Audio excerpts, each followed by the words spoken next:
Hello everybody, it's Alice. Hello. And once again, even though I promised to be early yesterday, I broke my promise again. I'm so sorry. But at least, today I'm like 15 minutes, just 15 minutes late instead of an hour and a half. So yeah. Yay, headphones. Thank you, Brandon. Hello, Brandon. And hello to you too, Metal Peg. Hello. Yeah, I put I wrote something on my YouTube chat saying that I will be live a bit like 15 minutes later. So yeah, hello everybody. Eto Suji-san. Oh, hello. Wow, your name is very long.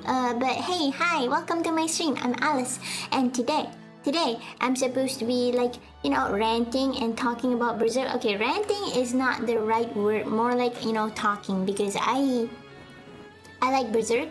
Like with everything, there are some things about Berserk that I would say I am ambivalent, that I didn't really like. Yeah, that I didn't really care for. Yeah, that's the word.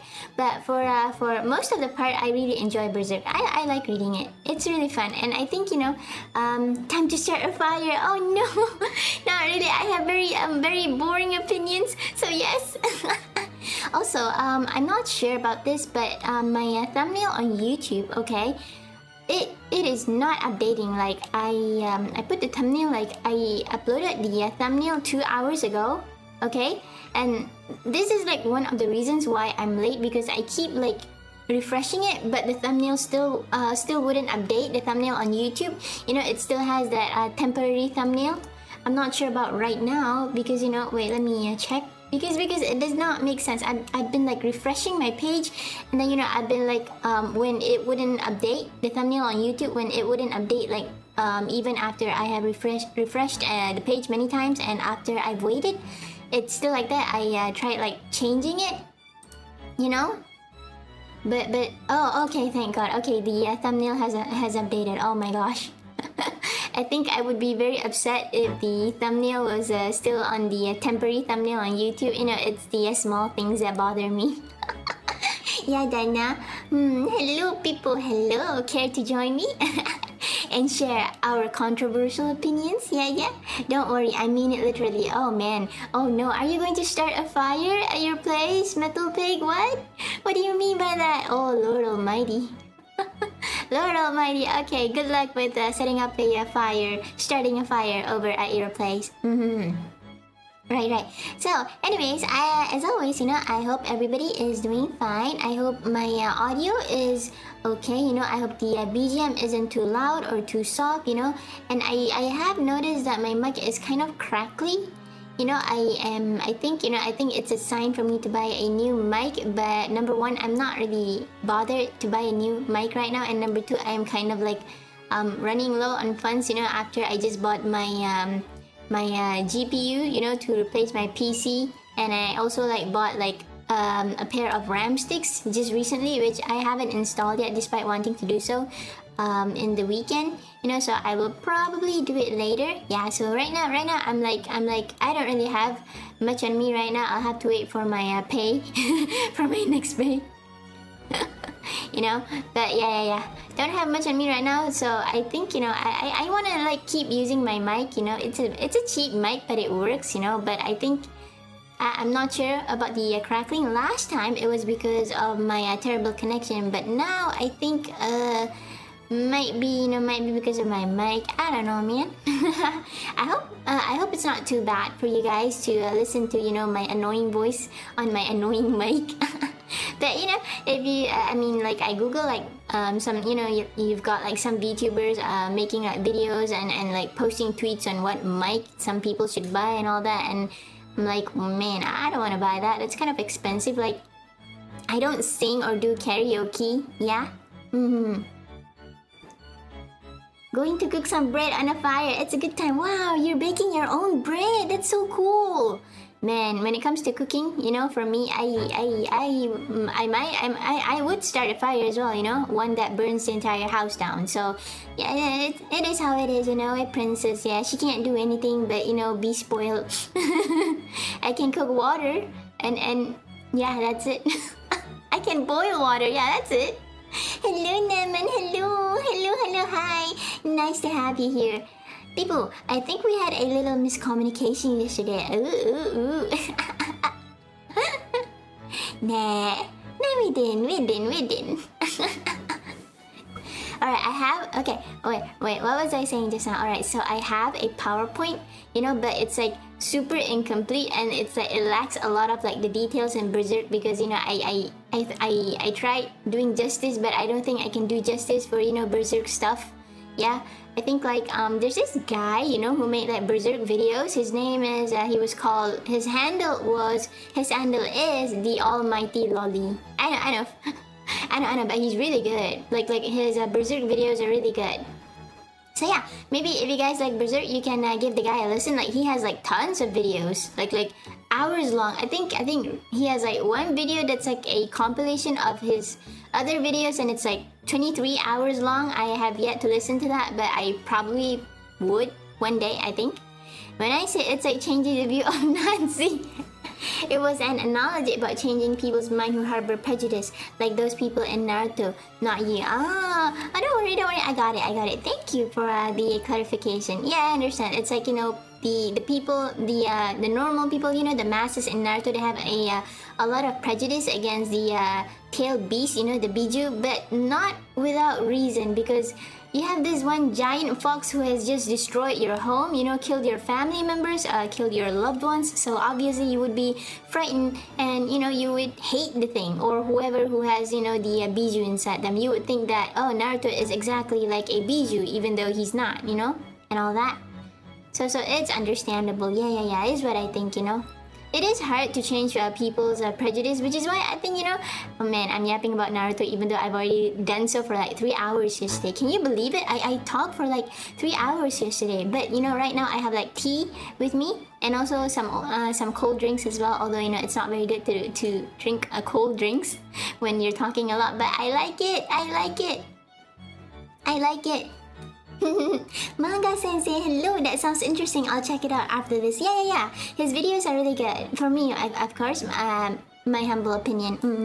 But for Naruto, it's like, you know, because people have prejudice against Bimyuu, you know, against the tailed beast. So I think Naruto should be protected in like certain ways, which could happen if the third Hokage, you know, if Hiruzen was keen on protecting him, if he actually wants to protect Naruto, which he doesn't do because he doesn't care about it, which is why I have a problem with him.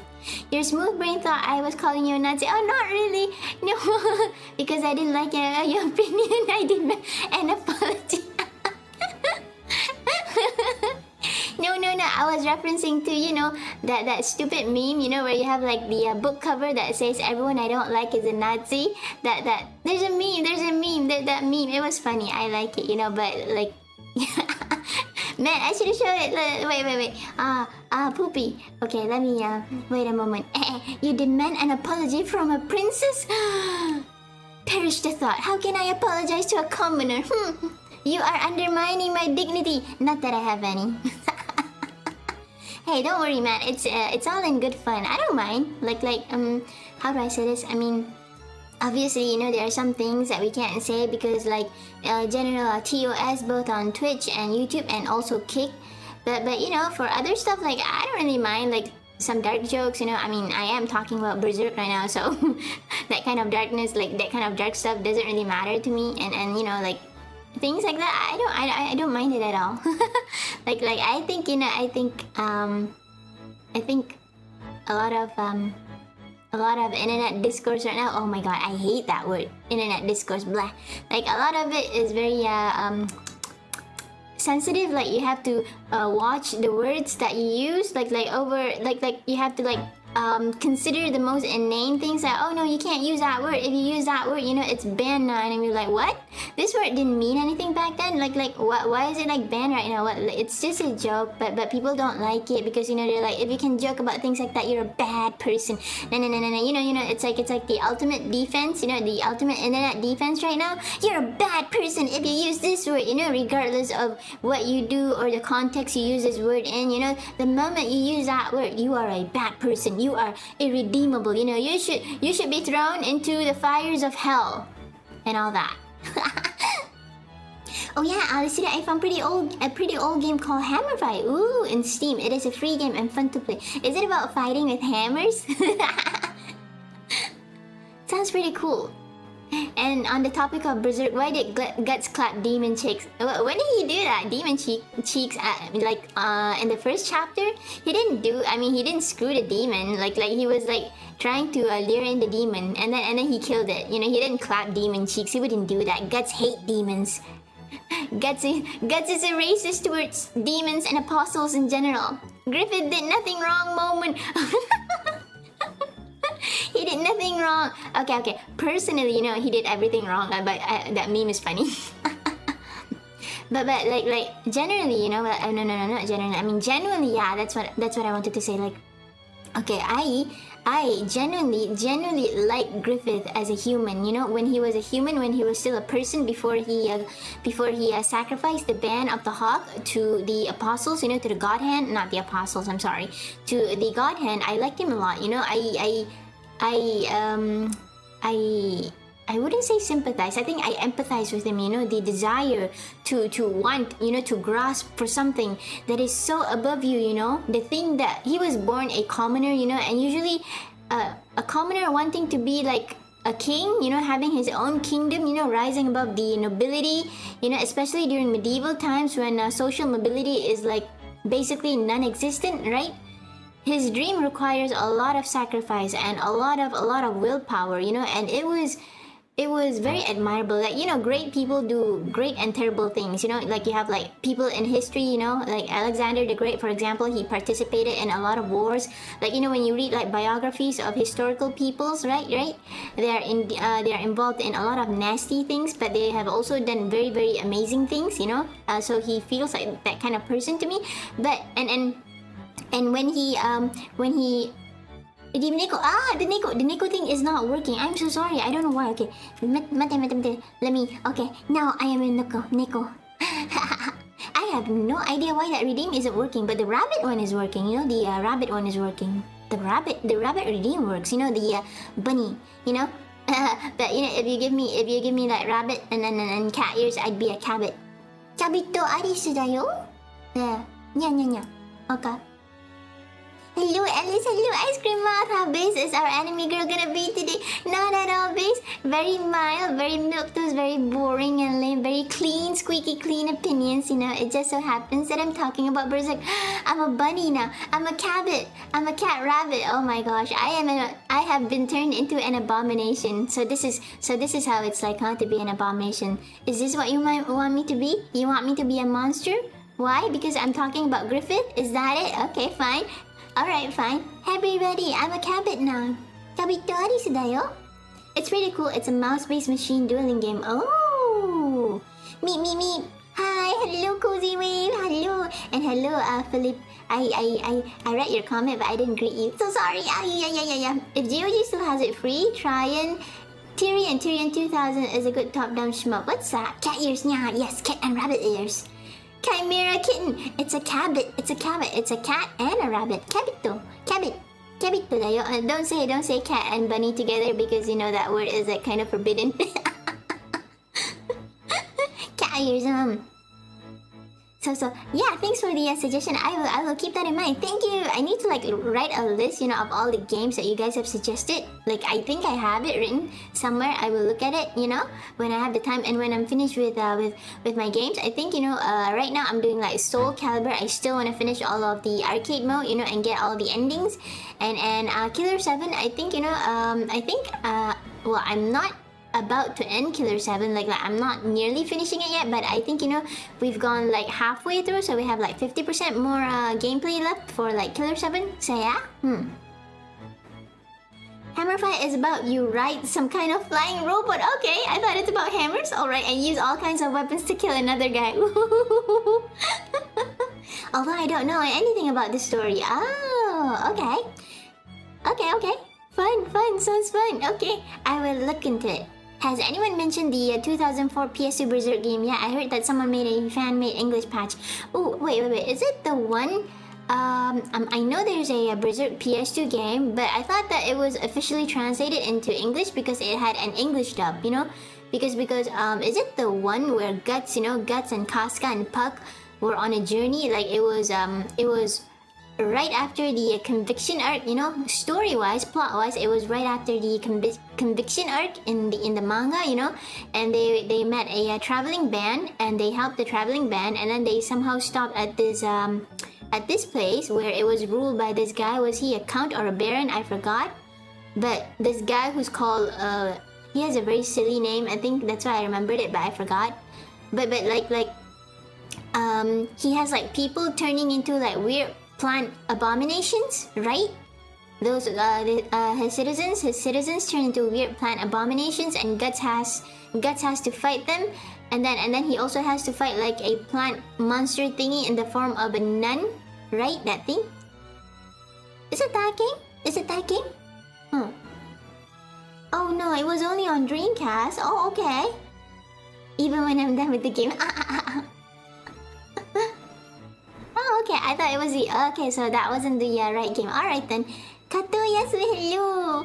Hello Alice, hello to you too. Neko Usagi Princess Mode is cute. I like Berserk too. Yay! I like it too. I was talking about Griffiths just now, but you know how I am. Like I get distracted and then I change into another topic, you know. Blah. Not PS2. Oh, okay. That was on the Dreamcast. Alright, I thought it was on the PS2. Berserk Millennium Falcon Arc. Chapter of the Holy Demon War. Oh, okay, definitely not the one that I thought. Okay. Not that one. Yeah. Oh, it was on the PS2. I thought, you know, and I think there was like another Berserk game, but it was on the PS4, you know. So it wasn't on the. Oh, okay, huh? Okay, I thought there was another Berserk game which is on the PS4 as well, but apparently you can play it on the PS5. Yeah, something along those lines. But the title escapes me right now. But yeah, I was talking about like Griffith, right? As a person, okay, as a person, he's like the typical, you know, historical figure that you would read in your history book, you know, that, you know, the kind of boring stuff that your teacher will like feed to you, and, you know, and force you to memorize. Like he was just a commoner guy, even though he was very pretty and very hot and very talented. But you know, he wanted to have his own kingdom. He wanted to rise in status, you know. He wanted to control things, you know, and that's like a core part of his personality, of him as a person, right? But even then, you know, despite that, he cares for the Band of the Hawk as a human being, right? And the only reason he sacrificed the Band of the Hawk was because, you know, number one, it was the manipulation of the God Hand on, you know, human society, because basically, you know, the God Hand, they approach people and they manipulate humans when they are at their worst, you know. So of course, like a lot of it, you know, the fault lies in Griffith. I will not deny that. Yeah, he is completely 100% at fault for betraying the people who stand behind him, you know, his comrades, you know, Guts and Casca and all that, right? Yeah, that was completely his fault, but I can understand the reason. Like, it's not justifiable, but I can see why he does it, you know? Because, man, the God Hand, they are very good at manipulating people at their worst. It's like Rosine, you know? You pity Rosine as a person, you know? Because she has like a terrible family life, you know? She has like terrible parents, you know? Her dad is like the worst, you know? And it's not like she, you know, it's not like she asked to be born in that family. Like, as a person, Rosine is very pitiful, you know. But as an apostle, what she did was unforgivable. Like, she killed so many people. She even killed like the Band of the Hawk, if I remember right. Yeah. So something along those lines. Like, all of the apostles, you know, they are unforgivable. They deserve to go to hell. But you can understand why they do that. Even like the slug count, you know, in early Berserk. Yeah, even he has like a very good reason for sacrificing his wife, because, well, it wasn't that good of a reason, but it is understandable. The guy was broken when he saw that his wife cheated on him, like with the pagans that he had tried so hard to defeat, you know. And then you see your wife screwing around with these weird demon wannabes, you know, with goat heads and all that. Yeah. The PS4 was a Musou made by Tecmo, if I remember. Oh, okay. Oh, so there was a PS4 game. Yes, I was right. Okay. It was a Muso made by a Tecmo, if you remember correctly. Ooh, okay, okay. Yes, Berserk and the Band of the Hawk, PS4 2016. Oh, that's the title. Okay, also on Steam. Oh, okay, it plays like a Dynasty Warriors clone. Alright, so it was a Muso. Oh, okay, okay. People prefer the PS2 game over it. Oh, alright then. PS2 superiority. Oh my gosh, even after decades, you know, no PS4, no PS5, no PS3 game has beaten PS2 games. It really was Sony's golden age, the PS2 era. I wonder if the PS5 can you know, rival it, but hey, I don't think any of us believe that it can. Poor Sony. poor Concord. Thinking about it still makes me laugh. Man, Concord was like a dumpster fire. In the funniest way possible. Ah, yes.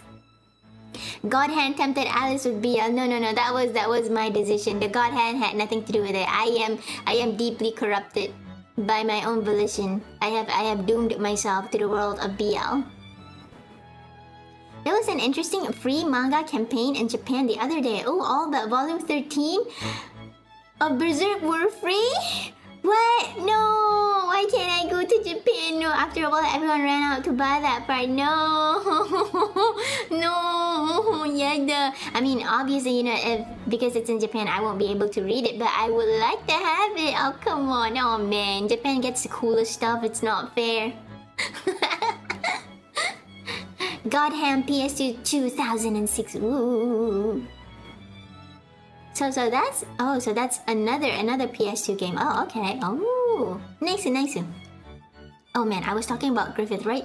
Right. So yeah. Before I open the PowerPoint, you know, because my thoughts are way more organized if I use the PowerPoint. Okay, time to drink. Okay. Yesterday, my mistake was yapping way too much without, you know, drinking, like. You know, without pausing and then drinking. I should have done that, you know. So today I will try to do it properly. I will talk and then I will pause and then drink for a bit, yeah, while looking like a weird cabbage creature. Headpad yata! Daisuki! Sanki. Thank you! I love headpads.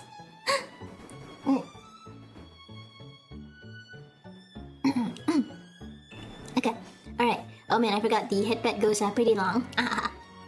Alright, so anyways, Griffith as a person, you know, I like him. I think he has a very nice, complex character, you know, and he is also like, he's both very admirable and both very sad, you know. Like, he understands his undertaking, you know, his dream is so great that it requires a lot of sacrifices. Like, people are going to die senselessly just for his dream. So that's why, you know, he thinks that he justifies it as, you know, he has to like move further. You know, if not, then the deaths of the people who supported him will be in vain, right?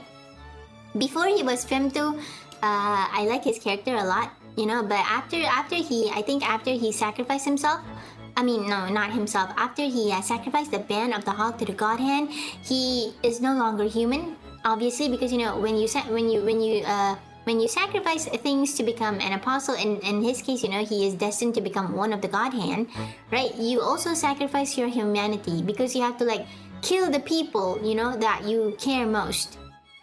So that's what he did, and after he became femto, he is no longer the old Griffith. He is, to me, you know, the Griffith is dead. Griffith is dead right after he sacrificed the Band of the Hawk, you know. After he became femto, he is like a completely different existence.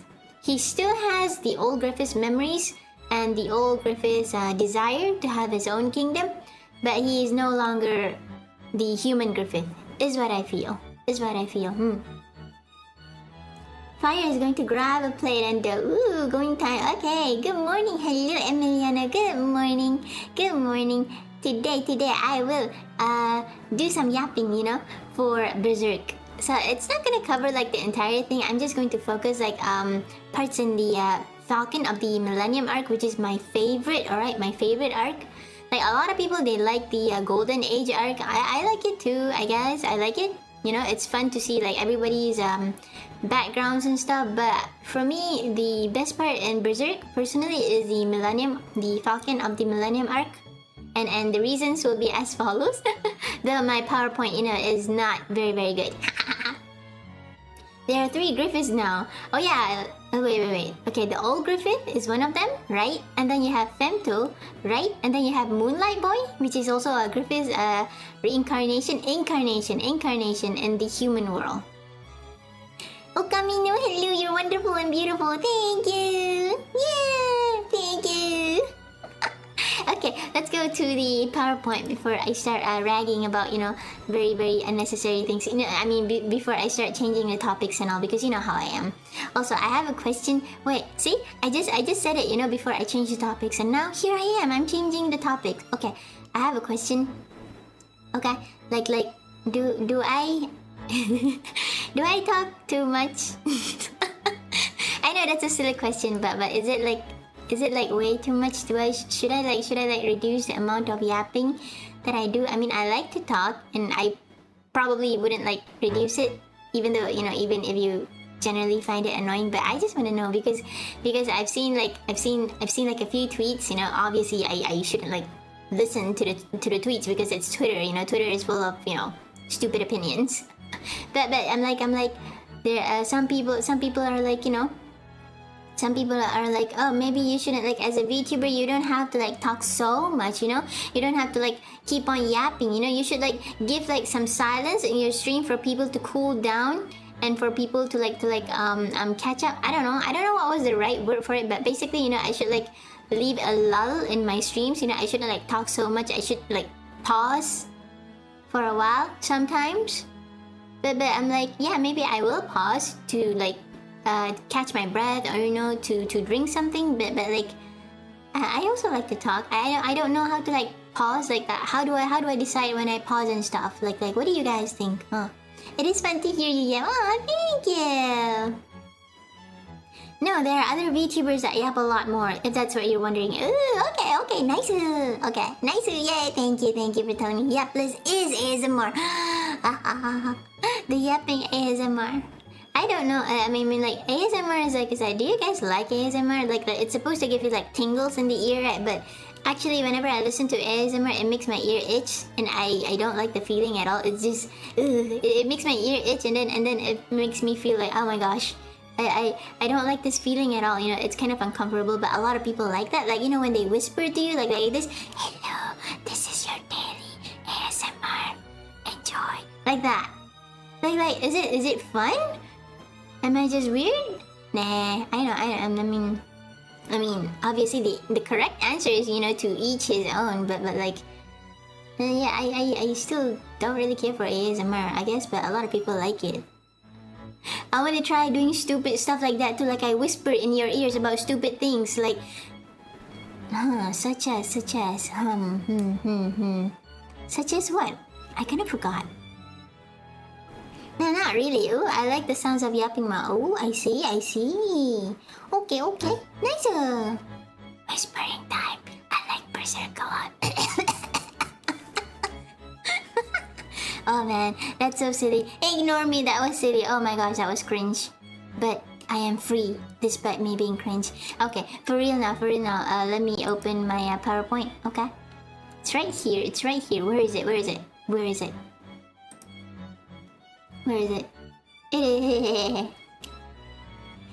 Hello, teaser. Hello, nice to have you here. Today, I am in cat rabbit form. And I'm not gonna have it any other way. I'm also a clown, apparently. But that's true, I am a joke. Stop hitting me! Stop hitting me! Ah! Stop hitting me! Ah! How dare you do this to your princess? Honya! Okay, let's go.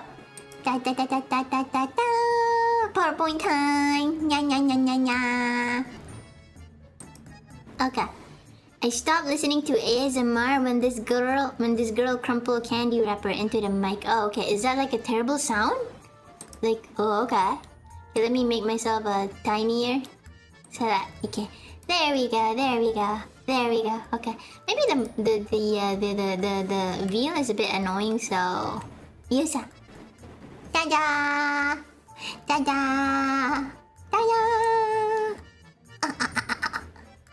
Okay, I think this is good enough. Hopefully the BGM isn't too loud. I think I should like reduce the sound for the BGM. Let me give me a moment. Where's the BGM? Okay. Let's reduce it to just a bit, maybe like okay, like this. No. Here. Okay. Okay, there we go. Alright, so here we are. My PowerPoint for today's ranting session. For today's not really ranting. Ranting would mean that I'm venting. You know, I don't like the thing. But no, I'm not ranting. I like it. I like Berserk. I like it a lot. We can barely hear the BGM from the start. What, really? Barely? Oh no. But I like it when people can hear the BGM. Okay, you know what? I will increase it once more. Okay, I have increased it. I have raised the volume. I like it when people can hear the BGM. I like it. For no other reason. I feel like, you know, streams that don't have BGM, they're kind of like empty for me, so I wouldn't want that for my streams. It's a matter of taste. But yes, let's start. Okay, Berserk, Falcon of the Millennium Empire. A badly made PowerPoint by yours truly. And of course, we are using Comic Sans font because that is the greatest font in the entirety of human existence. Hunya. Okay, let's go. Alright, so this is like the second last arc of Berserk that was written by Kentaro Miura, by Mr. Miura.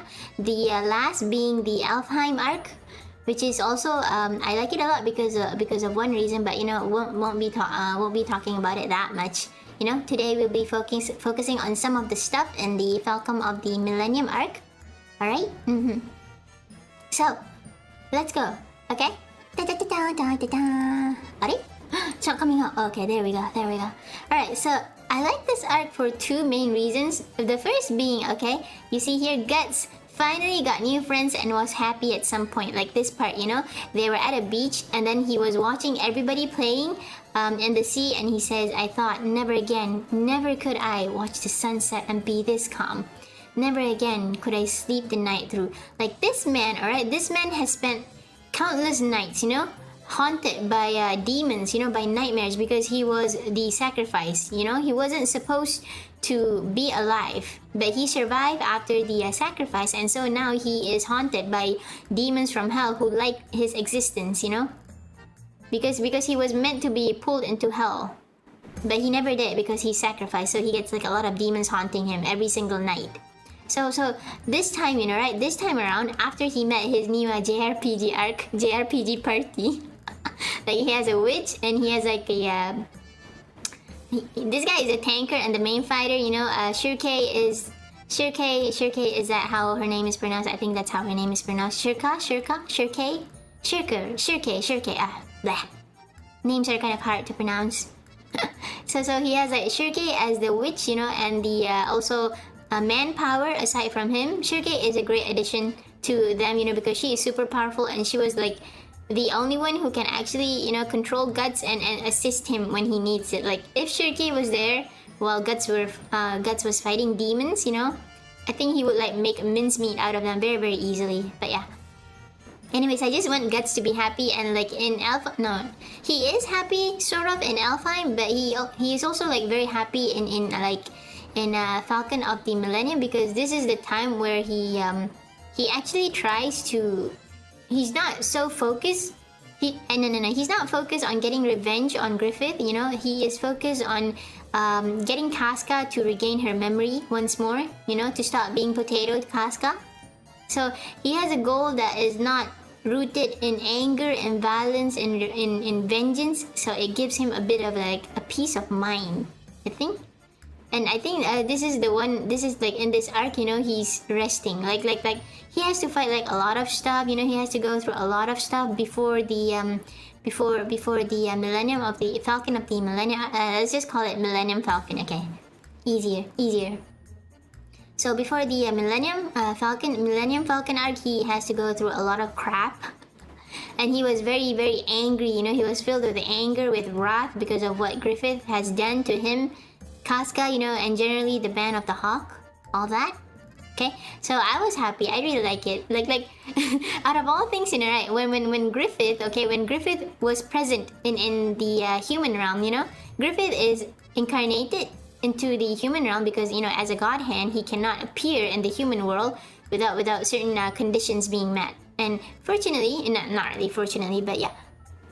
But now he is able to appear in the human realm because he has incarnated with a physical body, and he shares that physical body with ironically Guts and Casca's child, which I think everybody calls him Moonlight Boy, and I don't have pictures of him in my slide, so maybe we can Google it later. But yeah, basically I like it because Guts has found new friends, people to replace, although the Band of the Hawk can never be replaced obviously, but he has people that he can trust, people that he can depend on. All right, though obviously he is the most powerful among all of them, and he could probably easily chop off the monsters and all that. He also has to take care of Casca.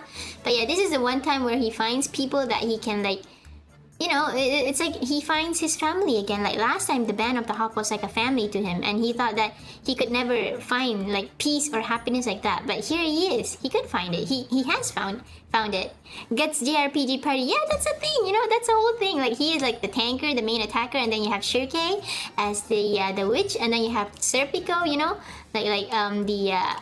The glass cannon, DPS guy. Glass cannon, very good with attacks, but one hit from the enemy, and then he's half of his HP is gone, right? And you have Isidro, who's kind of the rogue, but Casca is dead weight, and I guess Farnese.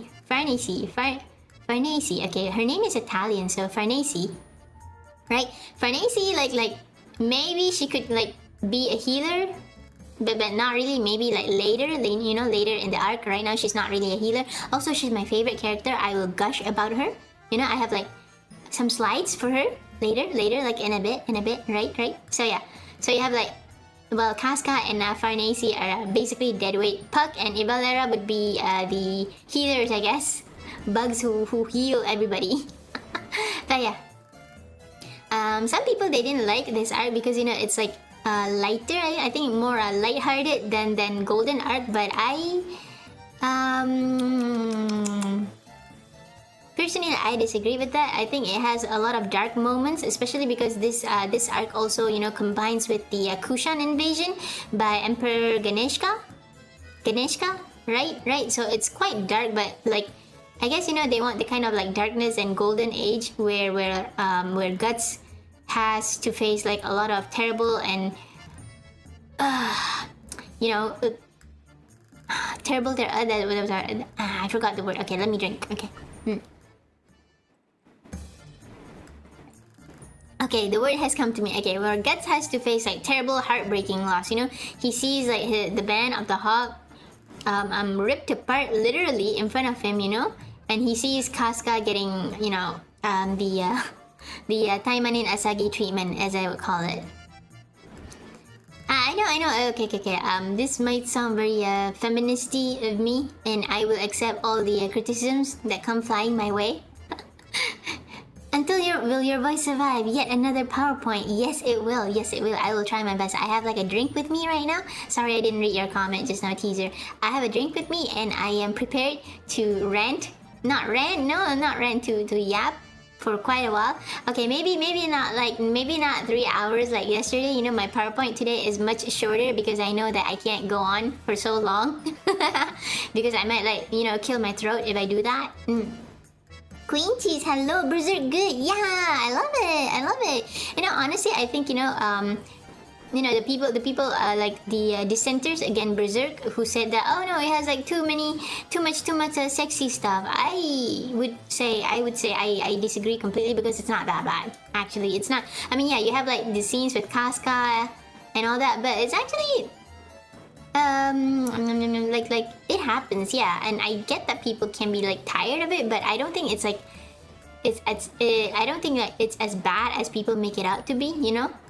It doesn't happen that often. We see more monster attacks than people getting raped and stuff like that. But yeah, I disagree with people who say that there's too much like sexual stuff in Berserk, because not really, you know, there's more violence in it. Yeah, it's what I think. Oh no, I just realized what your combination looks like. It looks like Kyubey's ears. Oh my god, yeah, he has like cat-like ears, and then he has like long ears coming out from his earlobes. Oh my god, I'm Kyubey. Oh my god, abomination that I am. You have unveiled a terrible truth, and now I'm not sure if I can accept that. Oh my god, holy crap, guys, I look like Kyubey, but I'm a good person, I swear. I'm very good, and I won't like lead you to a Faustian deal. Promise. Pinky promise. I swear, you know? I swear. Pinky promise. Probably shocked from the first panel. Oh yeah, because you know, he started out screwing like some demon, but he's not really screwing the demon. He's like leering it, you know, to try and kill it. But come on, it's just like a pair of tits. Like, it's just some tits, man. It's just some tits. Like, are you allergic to breasts? Come on. maybe they don't really like it.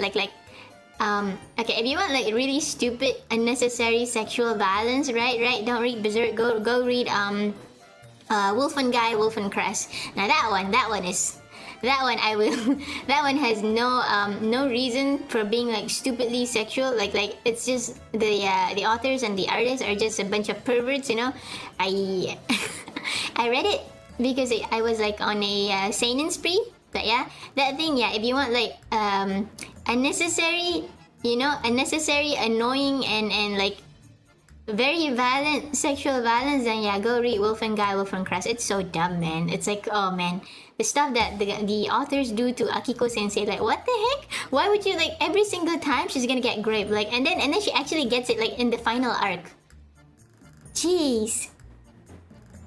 I'm like, what the heck? Oh my gosh. And I'm supposed to like see it as tragic, and I'm supposed to pity her, which I do.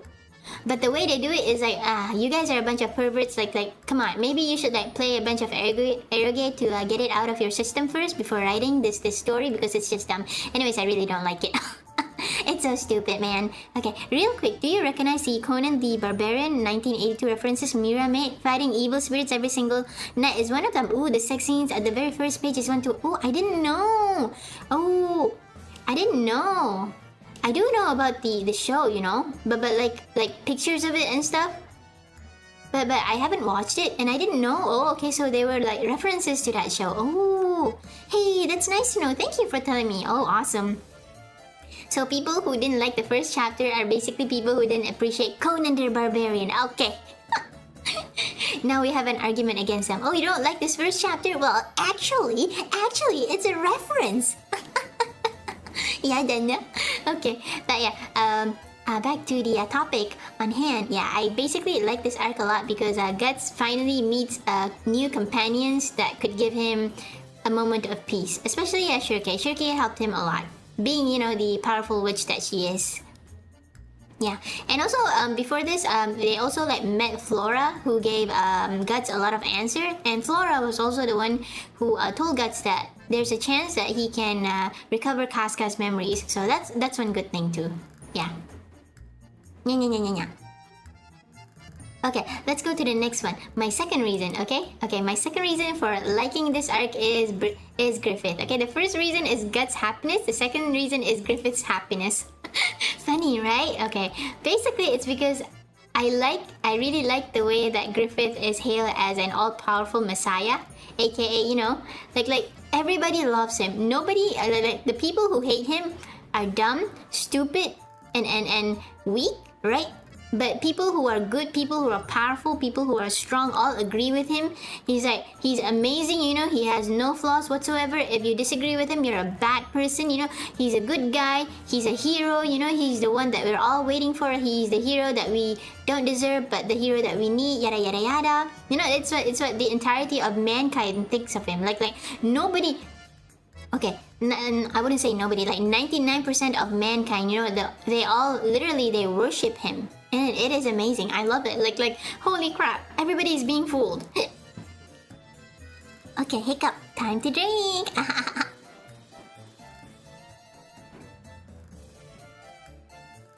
Oh yeah.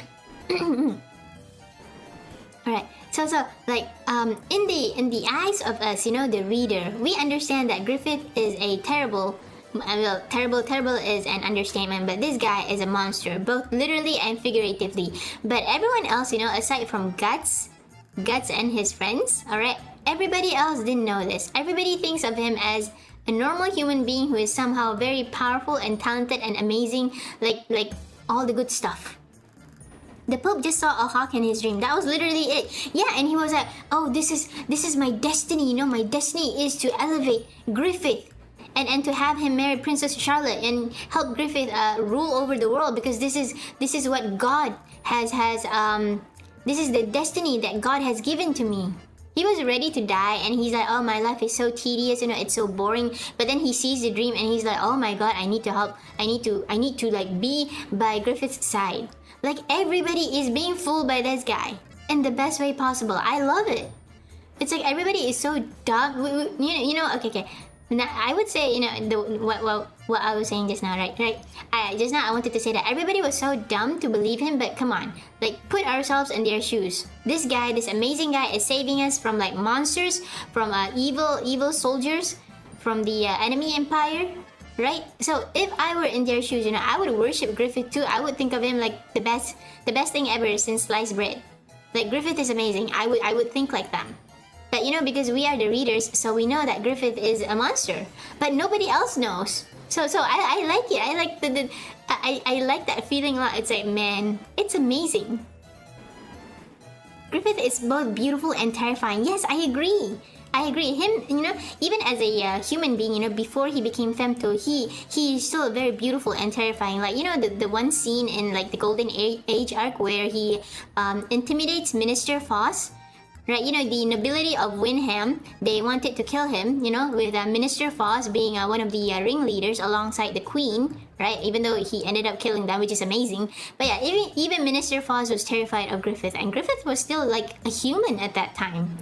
This guy is amazing. I like his character a lot, but he is a very, very terrible person. Yeah, he's a monster. Hello Alice, hello po! Welcome to my Berserk yapping, where I yap about Berserk and how much I like the Millennium Falcon arc especially. I bet Griffith would have stolen resources and abused his construction workers if Falconia didn't already come pre-made.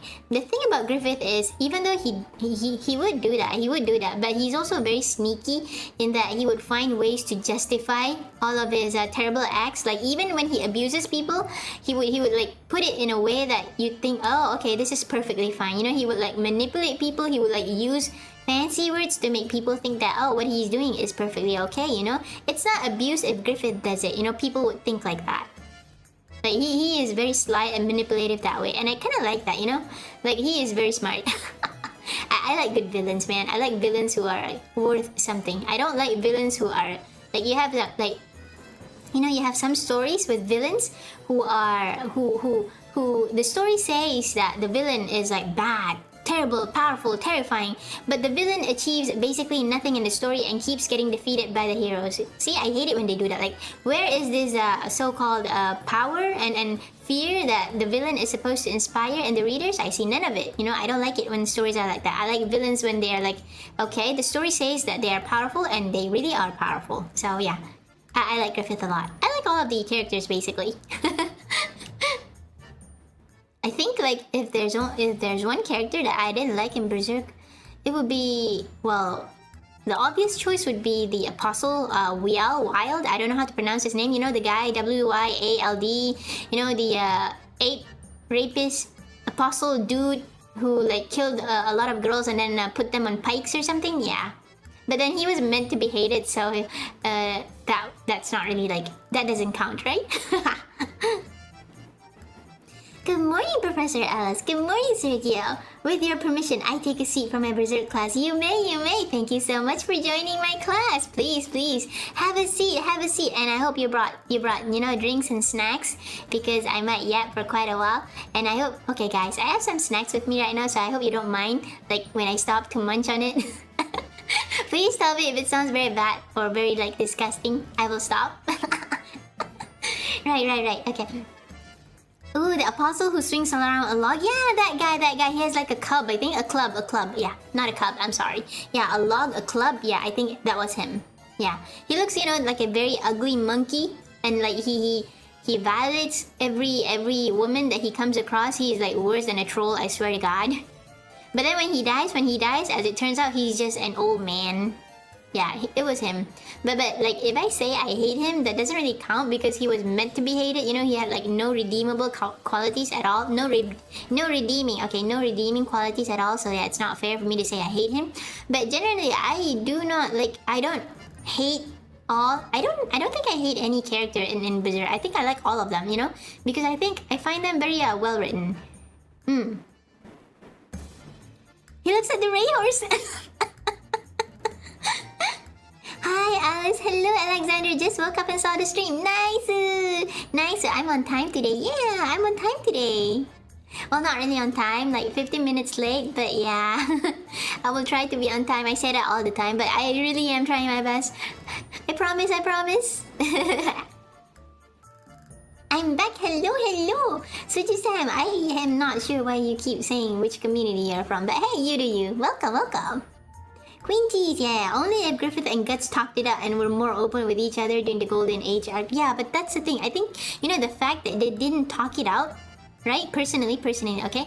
The fact that they didn't talk it out makes it very human of them. Because okay, we always say that when we watch something, when we read something, when we watch fiction or movies and stuff, we see that the characters do something very stupid and we're like, oh, they could just, talk it out. They could just communicate something like that. But in real life, okay, when you think about it, okay, aside from very dumb dramas, okay, that doesn't count. That doesn't count at all. But for Berserk, like you have these two guys with very powerful egos, Griffith, well, we know how he is. He is someone with a powerful ego. He's very arrogant, He thinks that he literally owns Guts. So to him, Guts shouldn't defy him. So it is out of the question. So he's not the type to beg Guts to tell Guts, oh, please come stay with me. I need you. No. He thinks that Guts shouldn't think about leaving him at all. So he's like, I'm not wrong, And if he actually talks to Guts, then it will mean him admitting that he is wrong, okay? And he doesn't like that. That's not Griffith. His arrogance, and his idiocy, I think, was the one thing that brought his downfall. Like the whole thing was basically his fault. Like after Guts left, Guts is also one thing. Guts was very he didn't have a family, he didn't have love, and this was the first time that he found warmth in something, like the band of the Hawk was his family, and Griffith was the one guy that he genuinely want to be acknowledged. He wants Griffith's acknowledgement. Like before he wanted his father, Bambino, I think. Yeah, Bambino. I forgot his name. But his asshole father. Ugh. his buttmunch of father. Would Talk no Jutsu actually work in the world of Berserk? Like it kind of worked, I think, from like when Gado, Gado the blacksmith, Erika's dad, right? When Gado did it to Guts, it kind of worked. Gado was saying to Guts like, you say that you're looking for revenge, but you're actually running away from your problems and you're abandoning Casca. You don't want revenge. Actually, you just want like a way to get rid of the pain inside you. Okay? You have like Casca. She's the only one who survived the feast. The feast, okay, the sacrifice, Casca was the only one to survive it, but Guts went ahead and abandoned her, even though she needed him the most, So Gado said that to Guts, and Guts actually listened to it, and Guts stopped trying to kill apostles and actually, brought Casca with him. That's how it goes. So I guess it depends on the context. I actually like the concept of Talk no Jutsu, even though it's been memed to death. Hated how it was used in Naruto, but the thing is, words are very powerful, and good authors, they can make good use of it, because yeah, like Queen Chi said, like if Guts and Griffith actually talk, this kind of stuff wouldn't happen. Guts wouldn't have left. Guts actually, he regretted leaving a lot, because it's like, okay, alright, another tangent, okay? Neko, oh no, the Neko is gone, no, the Neko is gone. Wait, let me remove. Hare, I forgot my Hare? Where? Yeah, I wanna have this hair. This hair was in my thumbnail, okay. Where is my rabbit? My rabbit toggle. I forgot. Oh my gosh. Give me 5 minutes. よいしょ。やったー。切りたい。猫アリス。にゃにゃにゃ。Right. Griffith considered Guts very important, but I think Guts thought of himself as just a warrior. Yeah, that's the thing. Like before Guts met Griffith, okay, he thought nothing of himself. He just thought of himself as someone who fights just to survive. You know, he doesn't have a dream. He has nothing. You know, he's not like everyone in the Band of the Hawk. Everyone has their own dreams. You know, their own conviction. But to him, he's nothing special. You know, he's not like them. He doesn't have a dream, so he feels like very tiny next to a Griffith. Like, I think Griffith was the one person, you know, next to his asshole of a father that he really craves acknowledgement from. Like, he wants to stand by Griffith's side. He wants to be Griffith's friend, you know. He doesn't just want to be Griffith's sword. So that's why he went out, you know. He left the Band of the Hawk because he wanted to find himself, you know, because he wanted to find his own dream, so that he can like walk proudly alongside Griffith and say, I have a dream too, so I can be your friend, you know. So basically Guts, it was very childish of Guts, you know, but he ended up regretting that because if he didn't leave the Band of the Hawk, he would have a family with him, you know. He would be happy, and maybe he wouldn't have to see like Casca being a potato, you know. He wouldn't have to see like everybody in the Band of the Hawk dying in such terrible ways. But I think, you know, because of the God Hand's machinations, like eventually Griffith will still sacrifice them for some sort of for his other ambitions, I guess, you know. Like, even if he became the king of Windham, I think Griffith, he wouldn't be satisfied with that. He would like try to achieve something bigger, you know. He would look for bigger things to achieve, you know. And then in the end, you know, he would still kill the Band of the Hawk. He would still sacrifice the Band of the Hawk. I mean, Guts isn't educated and probably can't even read. I think he can read because, you know, as a mercenary, he has like contracts and stuff. So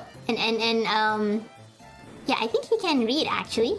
At one point, he was able to read. I think maybe he learned to read like during like his stay with the Band of the Hawks because he was with them for around 3 years. Yeah. Guts pretty much has the worst life of anyone in fiction. Yeah, poor kid, man. He was born from a hangwoman, and then his father was like his adoptive father. Man, I don't want to call that trash his father. Gambino? I forgot. Is it a G or B? Is it a G or B? I forgot. So many people have trouble talking that it's surprising how much they can get out of it when they try. Yeah, that's the thing. Like in real life, you know, it's like even sometimes, you know, admitting that you are wrong, it's very hard. You know, and actually talking out your feelings is also very hard. It's very difficult in real life. So for these two to actually, you know, talk it out when they are both very egoistical, but not as in proud or arrogant. Although Griffith is proud and arrogant, as in, you know, they have like they each believe that their own way was correct, you know, and they wouldn't have it any other way. Like they didn't want to compensate. Yeah, that's it. They're like, okay, my way is right. I need to follow this. I am like 100% sure this is the right way to go about, you know. So I'm gonna go my own path. And both of them believe that they were right and the other is wrong. So so I think, you know, even if they talk it out, you know, they would end up arguing, and you know, Griffith being the way he is, he wouldn't say things like in a straightforward manner. He would just say, you belong to me, you can't go anywhere, I own you, yada yada yada, you know. And Guts would be like, okay, we're gonna settle this with, you know, sword fighting because Guts is Guts. That's how he is. Basically, they don't. Guts doesn't really have like good emotional intelligence, and Griffith is too arrogant and manipulative. You know, he wouldn't be sincere about his feelings, which he regrets, and you know, which led him into doing that with Princess Charlotte, and then everything spirals downward right after. Because, you know, the fall of the Band of the Hawk is 100% Griffith's fault. Like, why do you have to do that? Why do you have to go looking for a Princess Charlotte of all people? You know, he probably wants to feel powerful after Guts left him. He was devastated, is what I think. Griffith is a prisoner of his dreams. Yeah, he is. Like, but you know, it makes sense because he's just a commoner. You know, he he would never be able to become king. You know, if he's just the way he is. Like, he has to sacrifice a lot. Haha, sacrifice. He has to do a lot. You know, because he's not gonna be. I mean, normally, you know, people like him, you know, commoners, and in the time that he lives in, it's like it's impossible and it is unthinkable. It is unheard of for people like him, for a commoner like him, to actually become king. So yeah. I think it's both very admirable for someone like him to actually chase after an unattainable dream, and he did almost reach it. You know, if he didn't do anything to Princess Charlotte, she would probably, you know, marry him, and he would be a king of Windham after the king dies, and then he would have his own kingdom. But I don't think he would be satisfied with that. So yeah, the whole thing that happens, you know, the sacrifice and all that, everything is 100% his fault. Although it is understandable why he does it, you know, it doesn't justify anything. It's just, you know, it's something that we can think, okay, I understand why he does this. It's what I think, it's what I think. When Alice dedicates Bihile, oh, she becomes Princess Alice the cat rabbit. No, the cat. I shall conquer the world. Wah! Berserk, when not paying much attention to them, actually has pretty well-written female characters. Oh my gosh. Okay, I am gonna go into that after this, but yes, it does. It has, but the thing is about Berserk is, you know, I mean, like, you know, people always say that, oh, okay, this story has like well-written female characters. For Berserk, you know, I would say it has like well-written characters, despite, you know, female or whatever. It doesn't care about the gender of its characters. You know, all the characters, most of the main characters are all well-written, even the side ones. I like it a lot. And okay, my favorite character is Farnese. She's my favorite. I will talk about her in a few moments, you know, in a few minutes. But man, I love her development. She's my favorite. Do you love her? Do you like her? I like her a lot, man. If you like her, then we can like gush about her after this, because I like her. Like, I didn't think I would like her. You know, I thought she was like a one-off character, and then she reappeared in Conviction, and then she followed Guts, and oh my god, I love her. Like Miura, you know, Mr. Miura wrote her in such a wonderful way. Like I like Guts, but I think, you know what? Oh man, Farnese is like, I love her. I love her. Some of the characters people relate Guts to is Hikaru. Oh, okay. I forgot which manga he is from. And Revi from Black Lagoon, at least for me. Oh, Revi, huh? Not really sure about that comparison, but I guess I can see it. I can see it. Uh-oh, hiccup. That means I have to pause for a bit.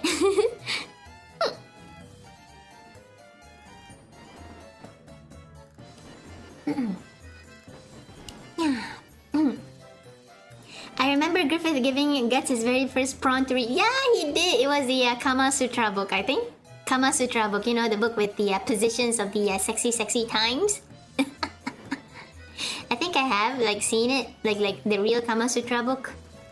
It had you know, it had very old drawings, so it wasn't very sexy, you know, for us modern people. But I'm guessing that it was very sexy for the time it was published. Male or female, they gotta survive in the world of Berserk somehow. Yeah. But you know, if you're like a female, then you risk being great before you get eaten. But if you're a guy, then you risk being eaten as well. Except, you know, but you know, if you are a handsome guy, then yeah, you are at risk of being raped as well. Yeah. Everybody gets violated. Everybody gets violated and killed and eaten in Berserk. I do not want to be in this world, man. As fascinating as it is to read, nobody should wish that they get isekai in this world, man. We'd be dead. We'd be dead in less than 5 minutes. Griffith broke after Guts left him. Guts was his closest friend, so he felt betrayed and confused. And made some oopsie whoopsie, like a giant oopsie whoopsie. Oopsie whoopsie. Giant oopsie whoopsie. And then we find out that the king of Midland wants to screw his daughter. Wow, amazing. Just Midland, okay, not Windham. Windham is a city, I'm sorry. Midland, right? That was like, oh my god, what, you want to screw your daughter? And then, you know, the scene where he like you know, when he, you know, sucks his daughter's tatas. Oh my gosh. That was so creepy. Oh my god. The guy was like, okay, buddy. Ooh, stop.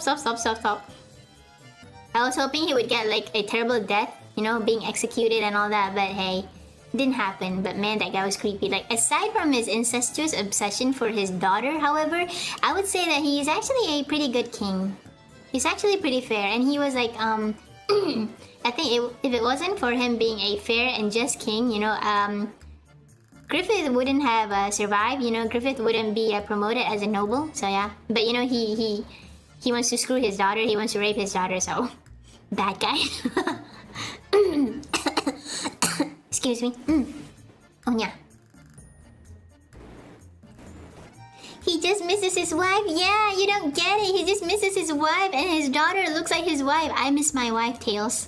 I miss my wife, Tails. I miss my wife, Griffith. And suddenly, I see that my daughter is growing up to look exactly like my wife. So yeah, I can't help it. Oh my god. Bleh. The only universe possibly worse than Berserk is the Warhammer 30k verse. Oh, Warhammer. None of us want to be isekai in either Berserk or Warhammer. The worst thing that you can wish on your enemy. I hope you get isekai in the world of Berserk or the world of Warhammer. I hope you get isekai there. We would probably fall ill and die immediately from just how filthy the lands are after getting isekai in Berserk. Yeah, it was like the medieval ages. Before you meet the monsters, you would die because of unhealthy and unhygienic practices. Though to be honest, I think historically, the hygiene among the peasantry in the medieval era wasn't that bad. They actually had public baths, even in villages, and they actually use herbs, like herbs to clean their mouth, kind of like how we use like a toothpaste to clean their mouth and then to clean their body to make sure that they smell okay. And then I think they also gargle a lot so that they can, clean their tongue, so that they don't have bad breath. I think, yeah. So it's not like the medieval times. It's not as unhygienic as we thought it to be. The peasantry, they were very kind of smart when it comes to taking care of their own hygiene. Of course, because they don't have money, so most of their clothes they reuse it a lot. They would hang and dry it so that the smell goes away. Yeah. Okay, so basically, sorry guys. I keep wait, what was that word? I keep going out of topic, yeah. Wait, no, I don't think I have gone out of topic, am I? No, right? No, right? Alright, so yeah. So the one thing that I like about Berserk, not Berserk, I'm sorry, Griffith, manipulating everyone is from a certain lens, you can see that it's he's exactly the silly isekais that we see, the crappy isekai anime, light novels that I think that I think they came out they not came out, they what was that word? They dominated the anime scene, starting I think 2010, 2011, because at that time, SAO got popular at that time, and then everyone's like, oh my gosh, wow, light novel stuff. Light novel, and then you have this protagonist, inside a new world, and then he's super powerful. Wow, he's a black swordsman. Blah. Black swordsman's in my foot. Blah. Both licorice and marshmallow root have been used for dental care. Ooh, nice! Thank you for the tidbit. Yeah, the peasantry, the commoners, of the medieval times, they're not as dirty as as the media made them out to be. They're actually pretty good at taking care of their own hygiene. Much better than us, because I think I've seen some stupid posts that got trending. Like last time, about how I forgot which idiot wrote it. They were like, oh no, taking showers is like a propaganda, and you shouldn't take showers because showers are not healthy for you. Can you believe it? Thinking that way in 2024. I think, maybe you should just Minecraft yourself, flip off a bridge, and in Minecraft, of course. What's ironic is the nobles actually soak themselves in piss. Some things don't change. It's like the people who have money, do very, very stupid things that have no basis in reality and are detrimental to their health. But the people without money, or the so-called uneducated masses actually don't do stupid things like that. Why would you soak yourself in piss? I think... Oh my god. Oh, okay. I'm sorry, but I'm going to go out of topic just for a bit, okay? Alright, so this one time, I think I saw a YouTube video of this crazy lady. Okay, I'm not sure if it's on YouTube or if it's on Instagram. Okay, so there's this crazy lady, and she was using urine on her hair. Because she thinks that, oh, okay, we don't have to use shampoo for our hair. We can just use urine. Urine makes your hair... Urine makes your hair healthy. Urine is good for your hair. And she was I think she had videos of her showing that, okay, this is my hair, I've soaked it in my piss, and it looks very healthy and beautiful. I think I forgot what her name was, but apparently, she genuinely believed in that, and there were some people who also believed in her, and then there were some people who followed her and put their, and they started soaking their hair in piss as well, and I was like, what? Insane! Yeah, there was. I forgot her name. Yeah, I know. What the heck, right? Right? I think people tend to overlook from the state of permanent dwelling and farming is smoke inhalation. Ooh, okay. She watches all sorts of weird things. It's not my fault. The internet, man. The internet has a lot of weird things. But yeah, I forgot her name. But I think she was like a middle-aged lady. She looks crazy. I guess that's why she soaks her hair in like urine. But yeah, it was insane. I was like, why would you believe this? I mean, why? Nande?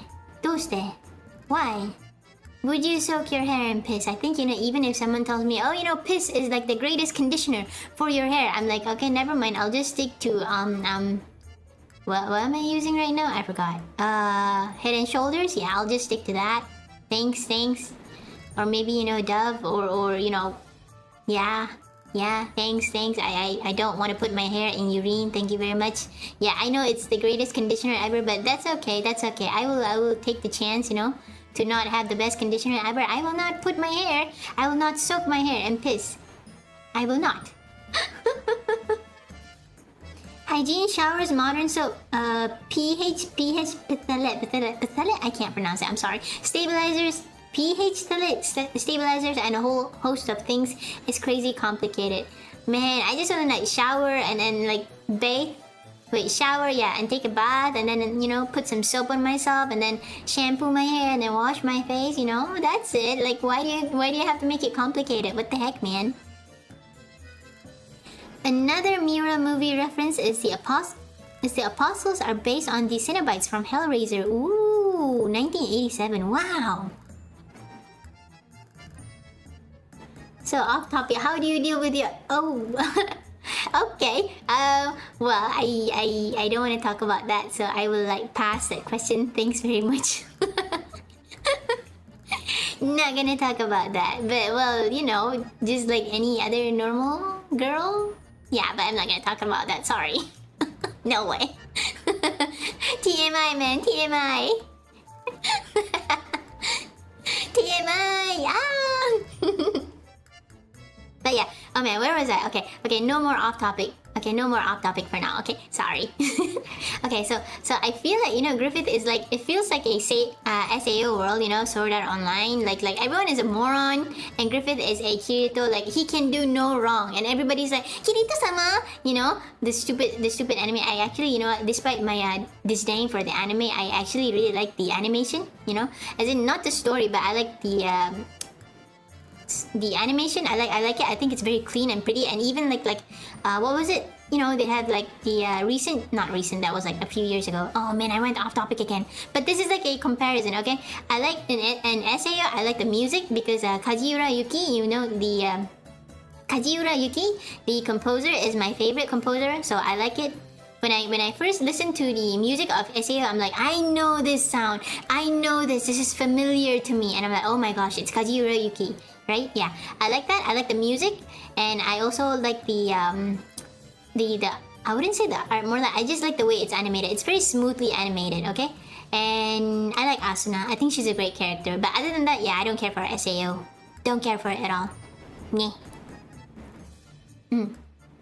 Sorry, I understand. No problem, man. No problem. And where was I? Okay. So yeah, Griffith is like that. Griffith is like Kirito, you know, where everyone's like, Griffith-sama, Griffith-sama, Griffith-sama. Oh my god, Griffith, he can do no wrong. You're amazing. We worship you. Oh my god. He's like the Messiah, you know? Oh, like that.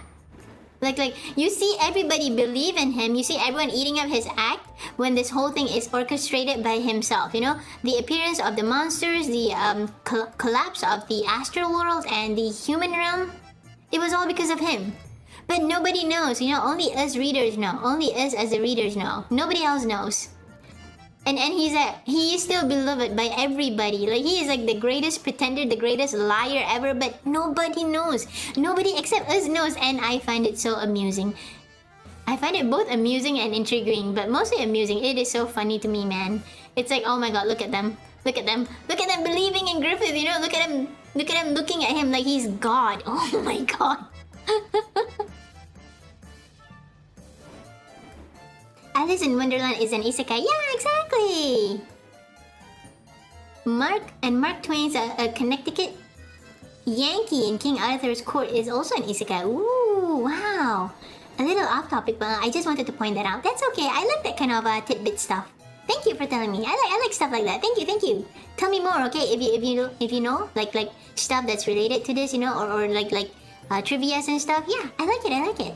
Thank you. I know, you know, like a lot of people know Alice in Wonderland, but I don't know about like Mark Twain's Connecticut Yankee, Connecticut. I can't pronounce. I'm sorry. Yankee in King Arthur's court. So he was isekai in like King Arthur times. Wow. And he's like with the Knights of the Round Table.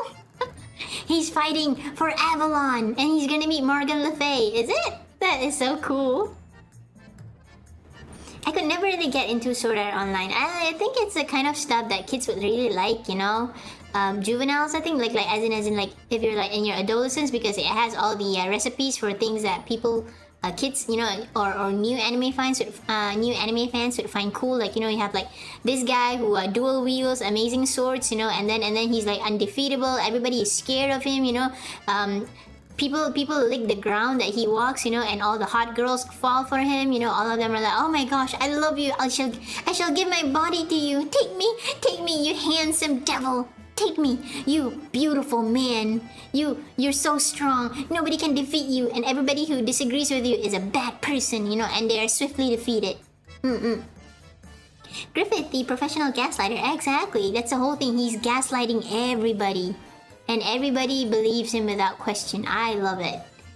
I wish Miura got to draw Griffith's death before he died. Yeah, I wish he was able to conclude Berserk before his untimely death. I wish, you know, I wish I knew like what his plans are, you know.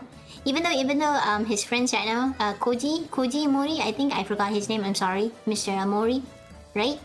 Even though they say that, oh, we have like Miura's notes and we're going to continue Berserk in his stead, like it's not Miura's Berserk, it's different, you know? It's not what he has in mind. But, well, what can we do? We just have to, you know, accept it and move on.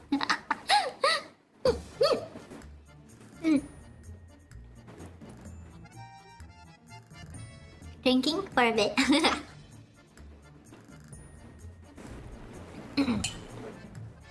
Those modern isekai are pure power fantasies. Oh, yep. And very badly written ones too. Like, I like power fantasies, okay? But like at one point you just you know, you just have to like take a step back and like look at it, you know, and have some self-awareness, because sometimes most of the times it's so bad. Like SAO, I think I don't like it. I don't like it. I do remember reading like the first chapter of it back in Bakatsuki, you know, when it was a light novel, when it was a web novel, when like people didn't know about it in like what, 2000, I forgot when, 2007 I think, you know, when light novels were like light novels and web novels, okay, they were like super niche and very few people actually read it. And there's like a few chapters in Bakatsuki. That site is like, I don't know if it's still on. I mean, I don't know if it's still online, you know. Yeah, I read it and I wasn't interested in it, so naturally I wasn't interested in the anime as well. Have you seen how detailed Miura's comic pages are back when he was still in high school? No, I don't, but I'm sure it must be amazing. I mean, look at his art. This is so good, man. I guess the desire for power fantasies is part of Griffith. Yeah, but the thing is, like he has power fantasies, but he works for it, okay? And we see that he has to work very, very hard for it. So much that he has to sell himself to the Baron. You know, the Baron who likes very beautiful boys. You know, he kidnaps and takes beautiful boys as his toys. You know, his boy toys. Yeah, I don't think Kirito has to do that. You know, for like power fantasies at SAU, you know, things fall on their lap. But the same cannot be said about Griffith, because Griffith actually has to like work for it. So yeah, it's not really a power fantasy in Griffith's for Griffith, in my opinion, of course. Yeah. Hack is the better stuck in a video game series. Yeah. Hack. Correct. I agree.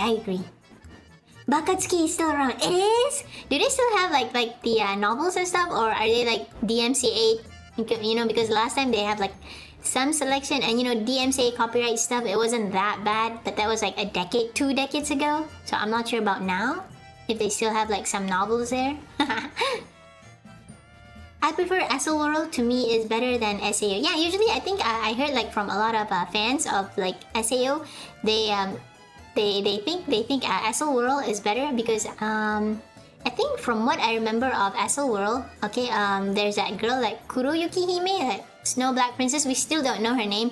I like the protagonist, you know, the guy. I forgot his name, but he was like obese and he was he didn't have any confidence in himself, you know. He has confidence when he plays the games and stuff.